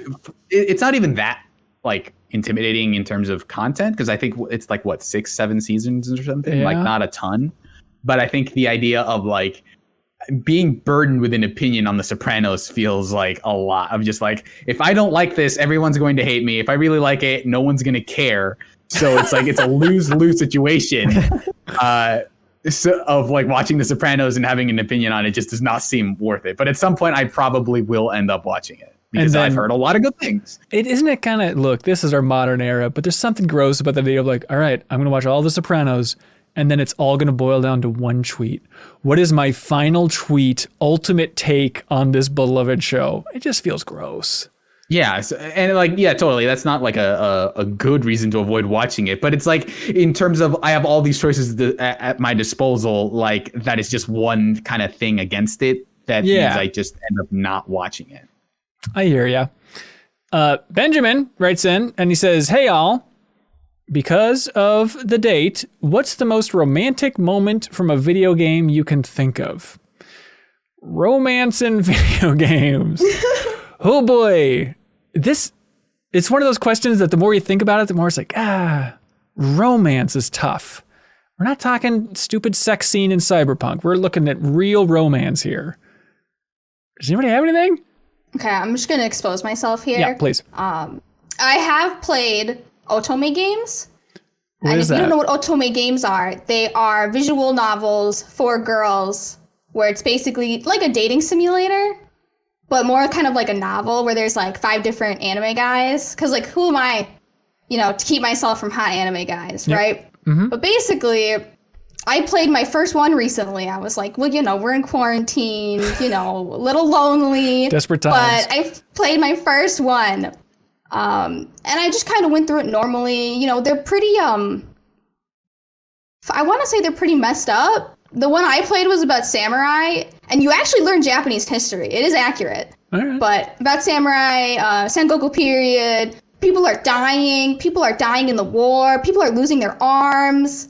And it's basically a novel, and then you're given a question, like every hour of playing, you get a question to answer. And it could be something stupid like, what color hair ribbon do you want to wear today?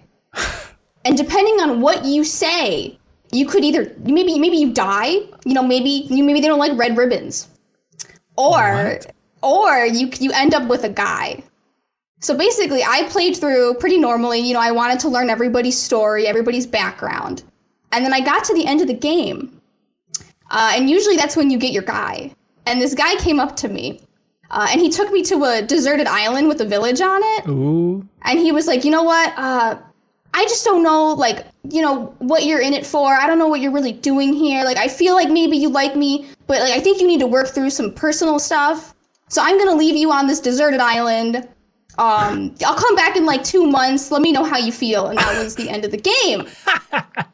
Because I didn't know, when you play these otome games, you have to use a guide and you have to answer the question. You have to go for one guy. You can't play the field. Unacceptable. Yep.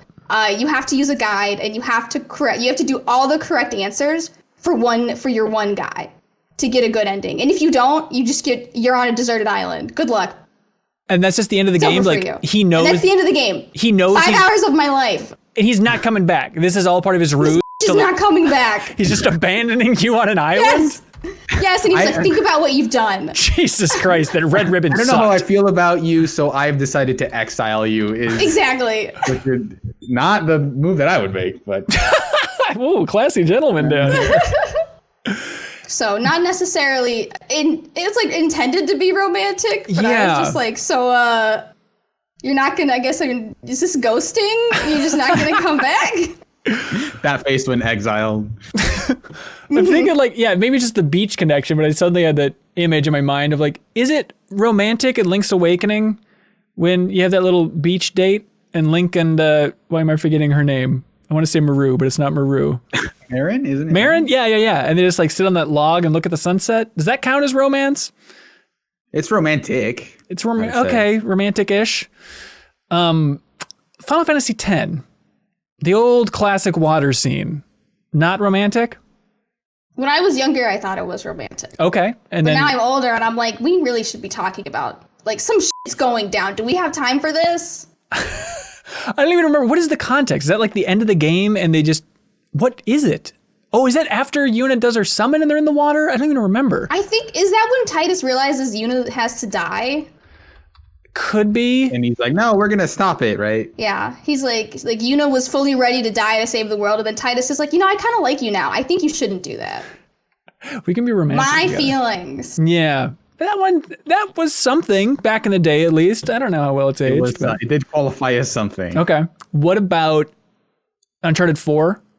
Like that date in the house where they play Crash and sit on the couch together and stuff. That's the one I was going to say, of just like kind of low key. These characters already know each other. There's a mature intimacy there that's not about, show and cleavage or anything like that. It's just kind of a familiarity and a love that they have for each other. But is it romantic? Jeff, I'm asking about your personal life. Is it romantic to have those just 0 days where you're just sitting around watching Netflix together and then going to sleep early? Does that count as romance?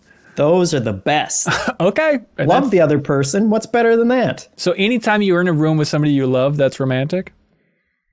Well, I mean, you have to be paying attention to them. Okay. I remember that scene as them still, spending time together and enjoying one another's company. Yeah, they dialogue prompt each other. I think that's the ultimate form of flattery and paying attention. Yeah. Dylan Greenfield writes in, he says, "It is time. We need to settle this once and for all. We need to have the definitive discussion on what the difference between what a remake is, what a remaster is, what a reimagining is, and what a straight port is. I'm sick and tired of finding people confused about the difference on Twitter and social media." Okay. I thought I knew this, but I think it's out the window. Serial, you seem like a meticulous man. How would you define this? Remake versus remaster versus reimagining versus straight port? I think a remake is more conceptual than like straight porting of like, okay, we're gonna remake this game with like you're using new assets. That's a must for a remake, and you're changing some fundamental systems. Ooh, so changing. See, I think that's the difference. In my mind, remake is built from the ground up, not taking old code and updating it. That's remaster. Which, I mean, at that point, I guess even like Demon's Souls for PS5 would kind of be a remaster. I mean, they're building it off of that original game. I think under my rules, it would be a remake because they're like reusing assets, right? And so that is a remake. I think a remaster is more trying to bring up the new game, like the current game, into a new platform. It's I think the line between like straight port and remaster is pretty blurry. So like that Shadow of the Colossus PS3 game, I think that's a remaster. Yeah. And I think the PS4 version, that's a remake. Because there's new assets. Because you're using new assets. And I know that like this is a really like a nitpicky thing, but I think when you change the assets, you change like the quote unquote aura of the game or whatever. And so I think that like that doesn't invalidate the new one, but it does. It like the feel is slightly different, even if it's mostly similar. Because I think even like the Crash stuff is like, oh, this looks like what that game would look like. But the PS1 like graphics had like a certain look to them that the new assets don't 100% replicate. Yeah, I remember with that game in particular, I think I was talking to that team at Vicarious Visions about the Crash remaster, and I called it a remake, and they're like, no, we consider it a remaster, even though we built it from the ground up. So at that point, I'm like, it's the developers of this thing have a different terminology than I do. I don't know what is anything anymore. We just did say like it's not a consistent term at all, which is weird. But so Dylan's just screwed. He's just gonna be frustrated forever. Yeah. I think ultimately like remaster is like, do you want to make the game more accessible, like the exact game more accessible to people? And I think remake is more like, do you want to update that experience and make it more like approachable, right? So like something like maybe the closest thing to port would be like the 30th anniversary stuff for like SNK and Street Fighter, where it's just like we're just doing our best to make sure these games are playable on new hardware, but we're not really doing much to the actual games themselves. Yeah, I'd say for the Halo collection, like the old graphics on that are port, the new graphics on that are remaster, and there just wasn't a remake in there at all.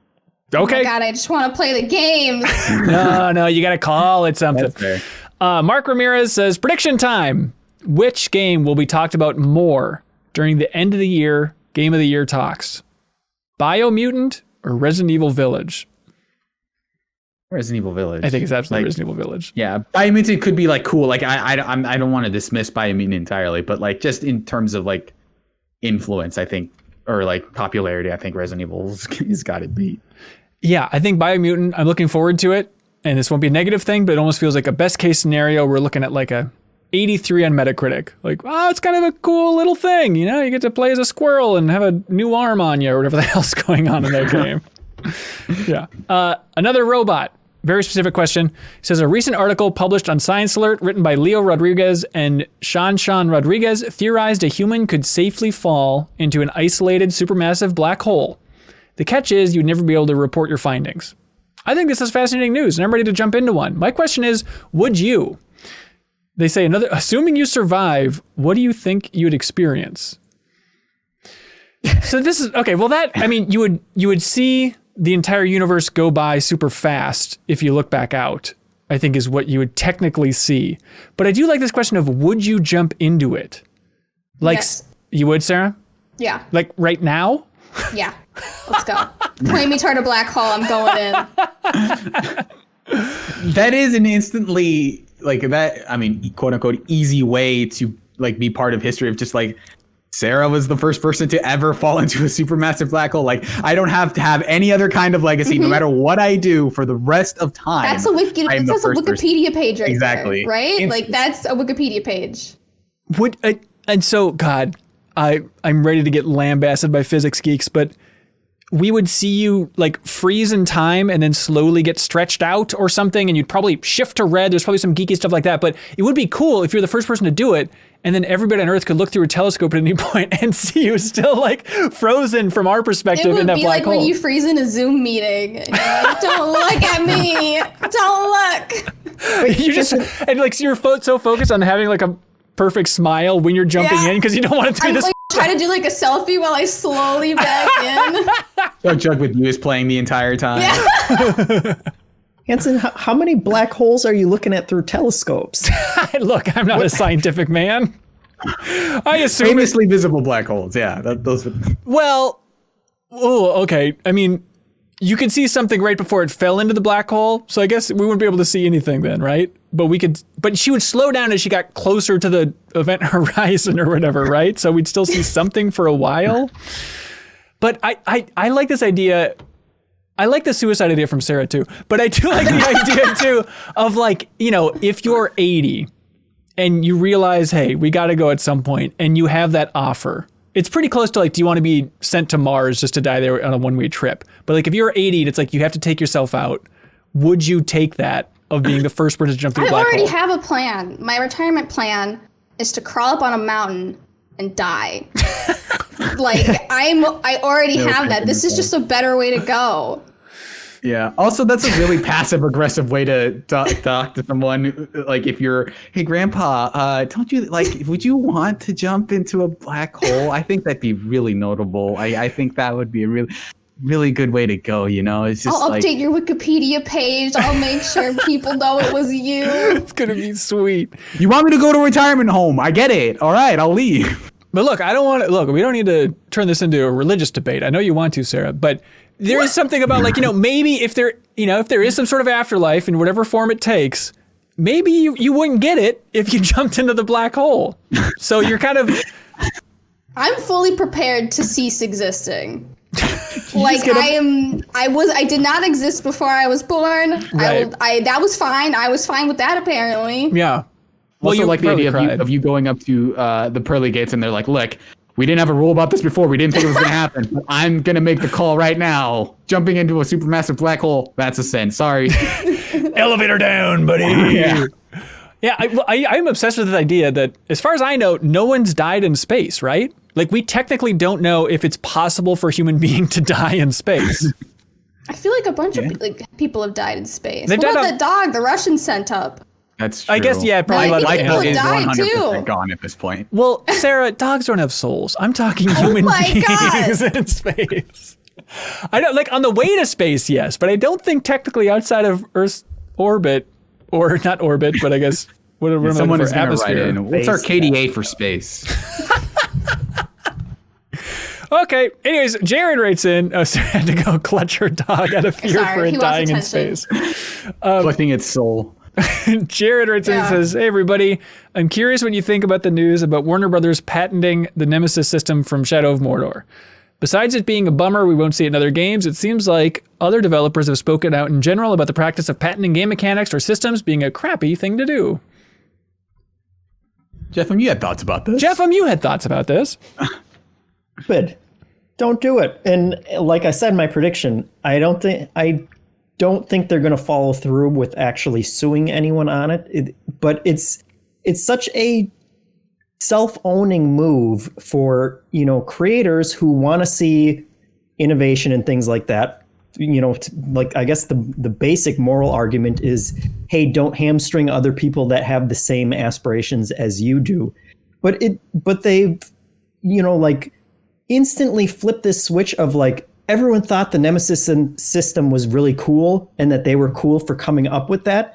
And now they've turned all of that goodwill into, well, screw these guys for trying to sue over, for trying to trademark this thing and making it so that other people can't do it. And I really don't understand it, because if they didn't do that and they let a bunch of people do it, I feel like it would make any future game that they do it more popular. Yeah. Because you can always just say like, okay, we're the ones who created this thing that's in so many other games, and now here's our next take on it, as opposed to we're the only ones that can do this. Like if the PUBG guys came out with another battle royale tomorrow, like that thing's going to be popular and people are going to be interested in what they're doing it, as opposed to like trying to block Fortnite from ever coming out and like keeping it to themselves. Because I'm sure there are plenty of people who don't know what the Nemesis system is, or they think, oh yeah, it was in that one Lord of the Rings game that I didn't play because I don't care about Lord of the Rings.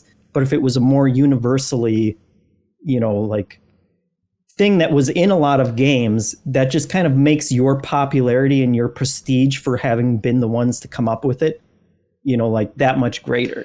But I feel it's the weird gray area is that it's such a loosey-goosey system. It's not like, oh, this is the Nemesis system. Like, it'd be pretty easy to do something inspired by it, which I think like XCOM 2, War of the Chosen, I think they kind of had a Nemesis-y system in there. And Assassin's Creed has also done it, which is why I think that they won't actually end up suing it. But at the same time, like, don't put that kind of bad faith and ill will out there to begin with. Yeah. And the one thing that stands out for me is that in the board game space, like, it is a universally understood and accepted thing that you just can't copyright game design. Like, that must have happened at some point. There must have been a lawsuit where it was ruled the other way. And so like, there's no feelings from designers that like, hey, I should be able to copyright that. And the board game space is so much more prolific and innovative because of that, because a game will come out, like Dominion created deck building, which is this mechanism. And there have been like hundreds of other board games that have come out since then that are very derivative of that, but they add new things to it. And they marry it to other, mechanisms and things like that. And that has not diminished the popularity of Dominion at all. And it has made that designer seem so much more, respected and like such a bigger influence because of that. So it just kind of sucks that you have a company that is trying to take that away from video games. And also, frankly, like for Shadow of Mordor and Shadow of War, they wholesale ripped off that entire combat system from Arkham Asylum. So like, what the hell are you doing? And there's all that stuff about like them literally using old Assassin's Creed animations for the climbing and stuff too. Remember, like the animator called them out on that? Yeah, it just sucks. It's such a bad look, Yeah. Especially, I hope you're ready to punch through a wall when they announce their next game and it has nothing to do with the Nemesis system. Like they patented it and then they don't even use it anymore. I think best case scenario that patent is so specific that it's never brought up. And worst case scenario is that it ends up being so broad that, there is a lawsuit about it. And then people actually look at it and like, no, that's immediately overturned. You can't really do that, because the idea of patenting game design just ends up being a terrible rabbit hole. Yeah. Yeah. And as somebody who's worked at a large company and knows how the legal department operates, I wouldn't be surprised if this isn't just the legal team not understanding or not caring, because they're probably thinking like, okay, it's going to take us like, a few years to come out with this game that, utilizes this feature. We should get this on lock before someone beats us to it. And you can't argue against a legal team in a big company like that. Even if they don't know video games, even if they don't understand, you have very little ground to stand on. Because, it's Warner Brothers, so they probably have legal for everything, but maybe not exactly video games. So they're probably just looking at this like, we should really protect this somehow. This is important. And the games team could be like, this is a bad idea, but what am I don't get paid enough, probably. Yeah. Yeah. So it's probably just a little bit of both. Yeah, for sure. God, I was doing a lot of research recently on the history of PopCap for an upcoming project. Please look forward to it. But looking at that studio in particular, it is bonkers how much stuff they would just... it makes it seem bad, but they would just like take from other games. Like Bejeweled, they just found some browser game called Colors Game that was Bejeweled, and they're like, yeah, we'll just take that and make it better. And hey, it worked out. And like Zuma was just, I forget the name of the original game, but also was just fully another game. And it's like, they just seem very loose in that idea of like, we'll take some ideas and you can take our ideas for things like Puzzle Quest, like no harm done. It's all just game on for these ideas. Yeah. Take that thing and make it better is a big part of how design works and how it's supposed to work. And yes. It shouldn't be take that thing and then lock it down and make everyone else afraid of doing anything remotely like it. Yeah. That just sucks. I always think of the classiness, just to bring it back to XCOM again, of Jake Solomon, whenever they would announce like a new game that was clearly inspired by the reboot of XCOM, and he was all for it. Like he'd tweet about it, like, this looks awesome, more games in the strategy space, let's go. Like to the point that I remember Double Fine was developing Massive Chalice, which was very inspired by XCOM. And Jake Solomon even appeared like in some of their Kickstarter videos just to talk about design with them and stuff. Like it's just an awesome spirit. I think he comes from that more old school tabletop sense. Anyways, Cree McGee writes in, he says, hello, MinnMax, I have a game for you. It's called Metacritic Thunderdome. 2 developers enter, 1 developer leaves. In other words, I've averaged the Metacritic score of each game company's best 10 games. And you're going to figure out whose average score is higher. I've included the top rated game and the game rated as number 10 for a hint if you need it.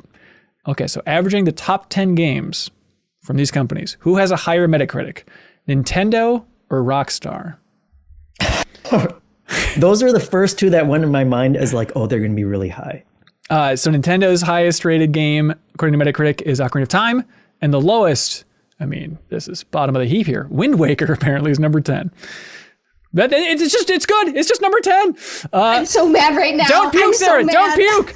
Rockstar is Grand Theft Auto 4. And then the lowest is, does anybody have a guess for the lowest thing on Metacritic from Rockstar? Or not the lowest, but I guess number 10. No, number 10 is a better way to frame it. Chinatown Wars? No, close. It's GTA Lost in the Damned, the DLC for 4. Mm-hmm. All right.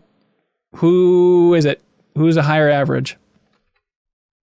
I'll go Nintendo. I also want to go Nintendo. But Wind Waker should be higher. I'm going to go Rockstar. Surreal. You fool! It's Nintendo at 96.9 and Rockstar's at 95. Okay, next one is Konami. Trash. Konami versus Activision. Wow. Tough. Konami's highest rated game. Does anybody want to take a guess here? I think it's correct. Solid. Metal Gear Solid 1? Yeah. Incorrect. Who? Does this include who Activision owns? Oh, yeah, I think it would be, yeah. But so for Konami, does it include? Oh, what's that? Does it include like Blizzard and stuff too? Oh, that's a good question. Probably not for this. It doesn't look like it because, although, yeah, I don't know what's in between. But so the number 1 for Activision is Tony Hawk 2, and then the number 10 is Call of Duty. So maybe there's some Blizzard stuff in between that. I don't know how Blizzard versus Tony Hawk would fare on Metacritic. That's probably pretty close. But for Konami, it's Metal Gear Solid 2, and then the number 10 spot is Aria of Sorrow, Castlevania. Jeffem, which is higher, Activision or Konami? Say Activision. Hey, congratulations! Activision at 94, Konami at 93.7. Thank you, Cree, for your Beautiful Metacritic Thunderdome. Okay, Chris Logan has a question here, which I haven't stopped thinking about since I read it. He says, hey, Ben and the cohorts, my friends have been debating something for days now, and I'd love your input. Some movie characters are so iconic, they transcend film and become pop culture icons. We're talking the Terminator, Rocky Balboa, Indiana Jones, Darth Vader. These are characters even your mom knows. The question is, what actor is responsible for the most iconic characters? He has his answer, but I want to see if anybody else guesses it as well. Not that it's correct. I think it's up for debate. Actor. Because immediately you think, well, Harrison Ford. But that's like 2.5 if you include Jack Ryan, you know. His Hollywood homicide character, Billy Scott. Decker from Blade Runner. Ooh. Okay. Okay, so 3.5 for Harrison Ford is what we're looking at? I think the go-to that I went to is Mark Hamill, honestly, because the Joker still, like, that performance is still cited as like, oh yeah, if you don't like any of the modern Jokers, then Mark Hamill is still your Joker, like, you know, however many years later, and also he's Luke Skywalker.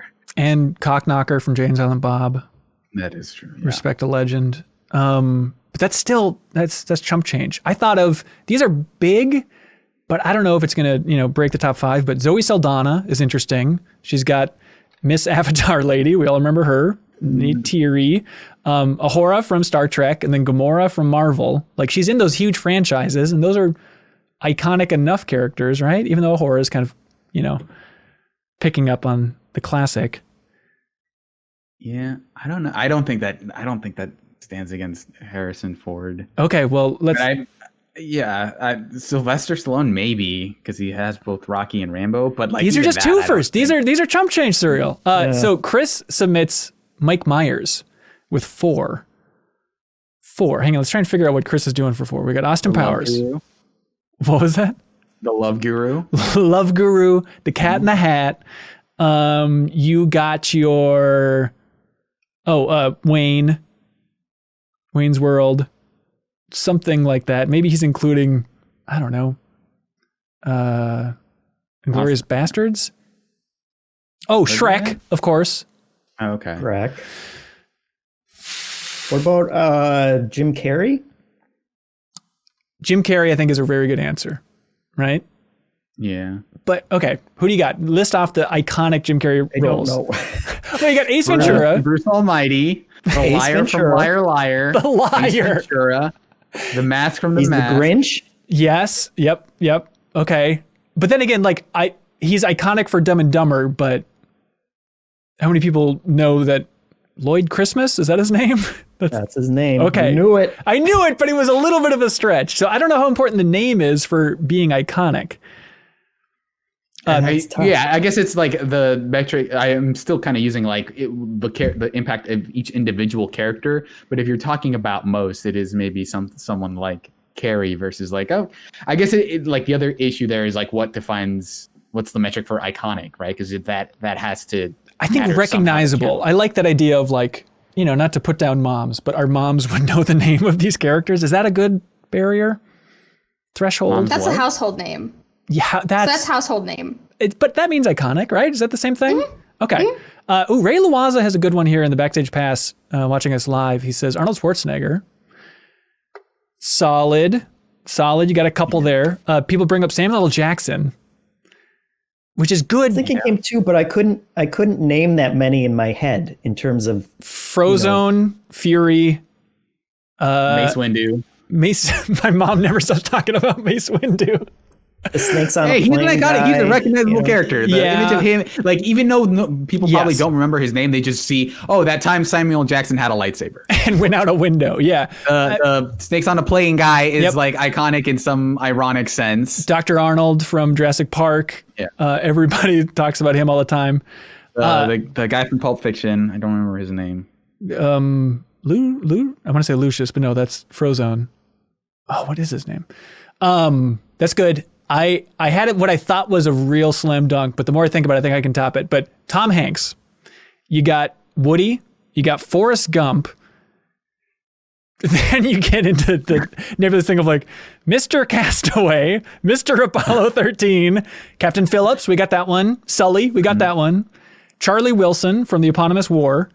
The conductor from the Polar Express. Yep. Turner and Hooch. I think he played Hooch. Like, the names drop off pretty quick with Tom Hanks, but the roles are still huge. Ted Danson. You get Sam Malone, Becker, Michael from Good Place, Mr. Mayor. You can also make like the argument for someone like a really prolific anime voice actor like Steve Bloom.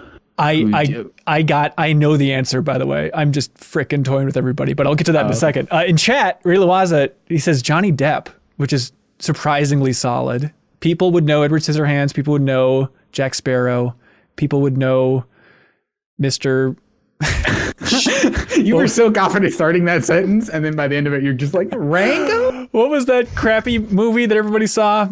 Shoot Her was the big reveal. Secret Window, Mr. Secret Window. The Grindelwald. Okay, what about Grape? Mr. Grape from What's Eating Gilbert Grape? Yeah, Mr. Grape. Okay, what about this? Robin Williams, strong, right? We got Mork, we got Mrs. Doubtfire. Everybody would get that. Genie.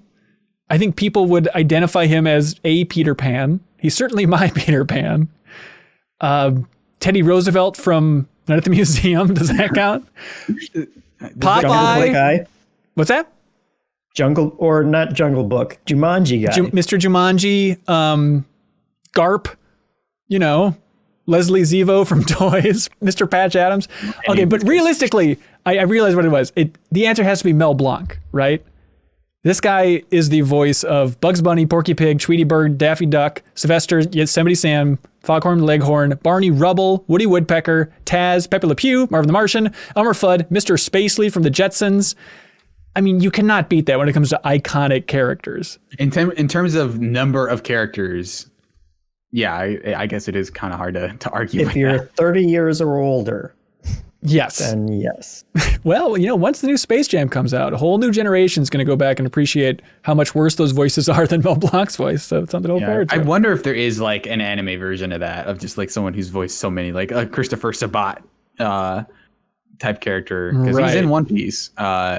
So yeah, that I wonder if there's just like, no, like this person has a much bigger Rolodex of just smaller characters that by the anime community would be defined as iconic. Yeah. I don't know who that is.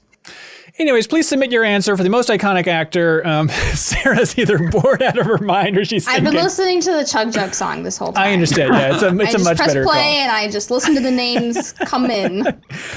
Sarah, what do you like for a question of the week? Do you have a favorite here? Ooh, for me, it's between the Metacritic one and the co-op one. Okay. So I'll let someone else tie break. Jeffem, because you look cold in your room. Which do you prefer?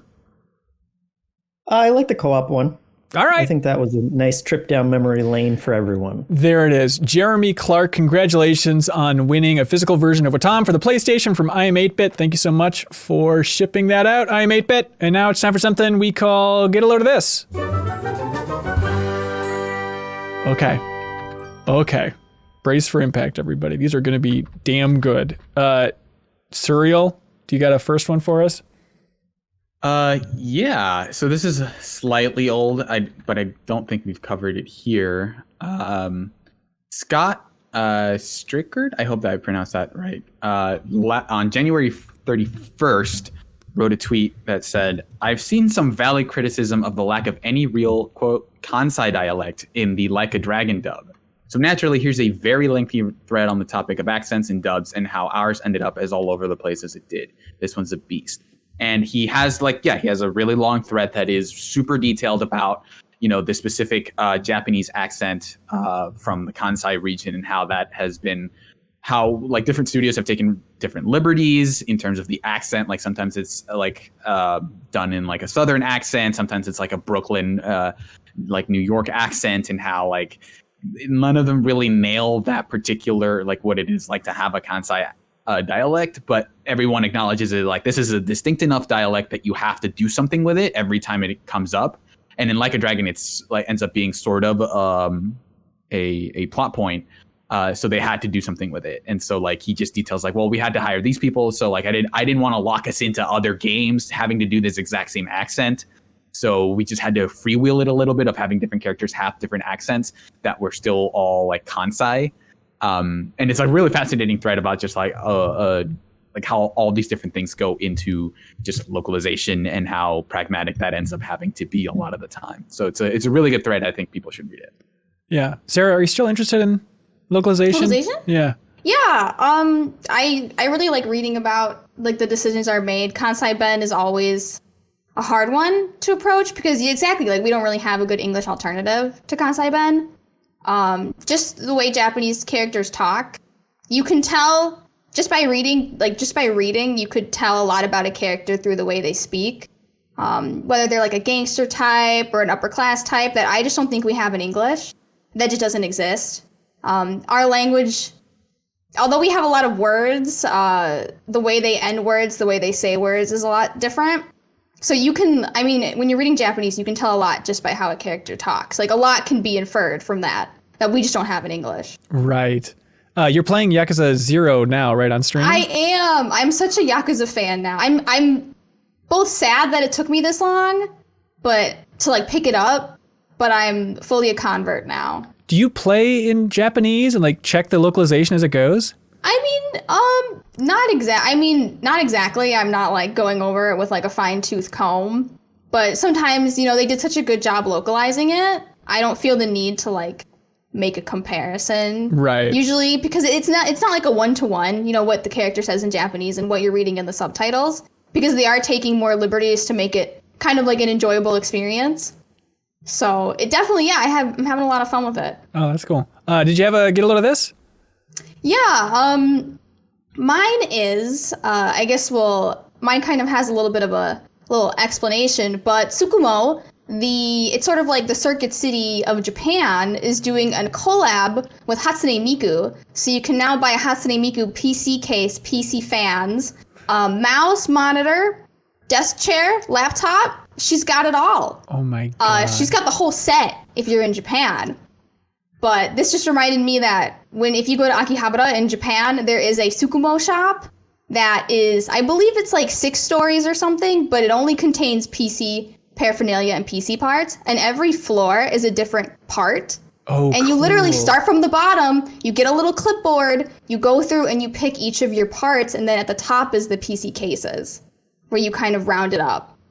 So each floor is different. You have a little clipboard, a little shop person will gather them for you, and then you stop the experience. And that is like such an amazing PC building experience. Yeah. Oh my God, the entire building. That's a super fun idea. Mm-hmm. Jeff, do you have one? Get a load of this. So, Weezer has come out with a new album called OK Human, which is a play on Radiohead's OK Computer. All right. But the frontman Rivers Cuomo has also released 2,655 demos. He's put together this giant archive of dozens and dozens of hours of old recordings that he's had over the past 3 decades. And he's released them all in bundles. Each bundle is like $9 or something.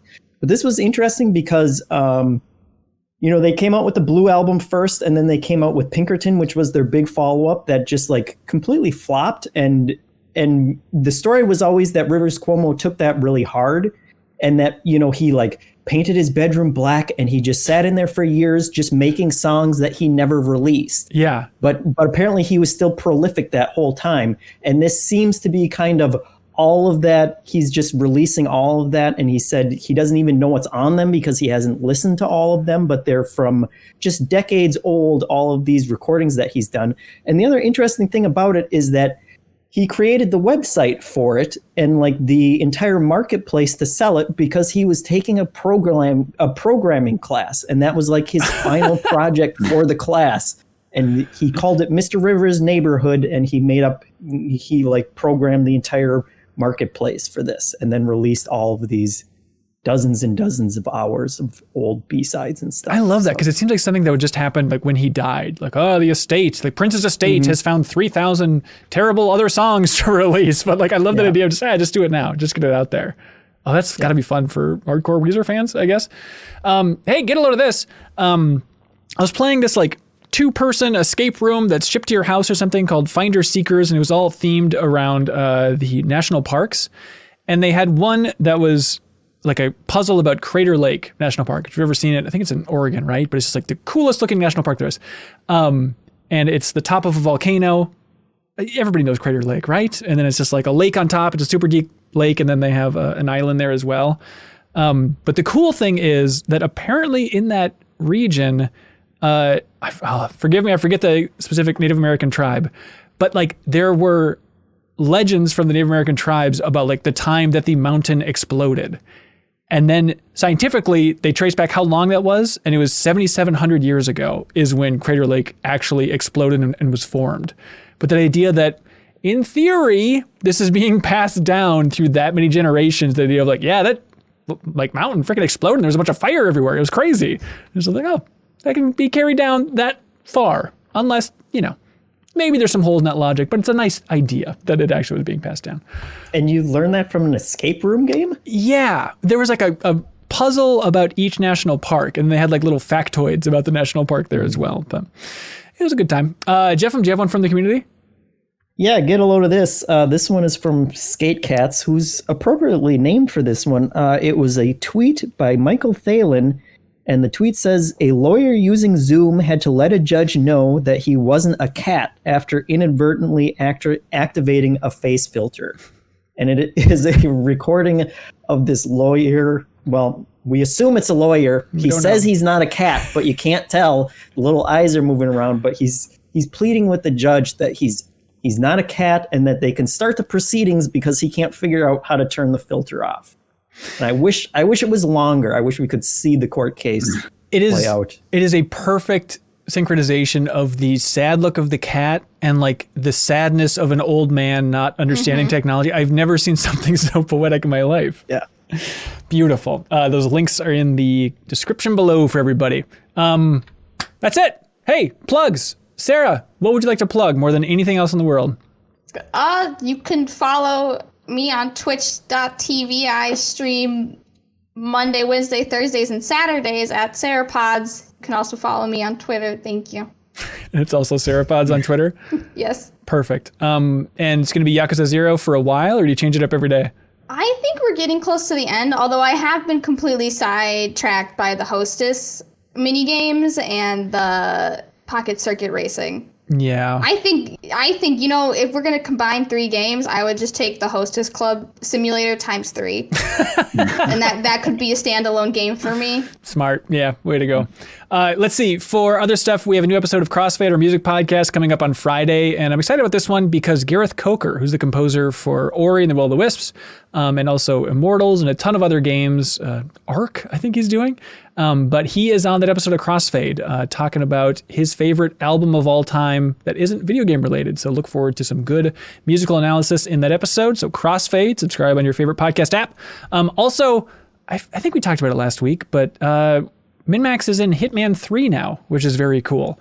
They have featured contracts, and it's going live on the 11th. So on Thursday, probably by the time you're listening to this or watching this, if you're playing Hitman 3, you can find the MinnMax featured contracts, which Leo Vader and the community have put together, and they say that they're fun. So they all have a specific MinnMax related theme. So stream them, play them, let us know what you think about them. We'd appreciate it. Also, letting you know that MinnFax, which is our Patreon exclusive podcast, which airs every single Monday, is no more, but it's now called MinnMax Council. So if you're at the $20 tier, you can jump into the MinnMax Council, call in on the last Sunday of every month, and also jump in the chat every single Monday just to talk about the past, the future, all things MinnMax, anything else under the sun. We answer any and all questions. So it's a couple other tweaks to the show. We have other cohorts calling in more often, but check out MinnMax Council on Patreon. It's in the Patreon exclusive podcast feed. Also, last plug is we have a new show airing. If I can lock down all the tech, the plan is to air it next week, possibly Monday. We are debuting a trivia show here at MinnMax. We will have more details to come in the very near future, but it is a trivia show where the community competes. So if you would like to compete in this trivia show, you can support us on Patreon at any tier, and it's all going to be taking place in the MinnMax Discord. And so it's going to be a trivia show, video game trivia with multiple rounds, and the winner will win an Astro A40 headset. And we also have game codes to give away, so there's a lot of fun prizes there. So if you would like to compete, in video game trivia. You can support us at any tier and then jump in that Discord. And next week we will have a big old competition and it should be a very fun time. Looking forward to it. Thank you, by the way, to MinnMax's $50 supporters. They get their name in the credits, and also they get their name read in every show. I'm talking, of course, about Will Cornelius, I Am 8-Bit, Jawarhello, Mirko Arico-Torreno, MoonFaceNick, Zachary Pligge, BeatenDownBrian, Seth, Ludwig Roque, Mark Seliga, Andrew Vala, Jesse Vitelli, SuperSeriousSam, Thomas Hoster, Yarrow, SpiralInYourEyes, Richard Smuts, Clint Farley, Spider Dan, Preetham Yarlagadda, Clayton Myers, Starkiller, Steve Bamdad, SlyckNic, and Alex Payne. Thank you so much, everybody. Sarah, thank you for being here. We appreciate your time. Yeah, thank you for having me. All right, goodbye, everybody. We'll see ya.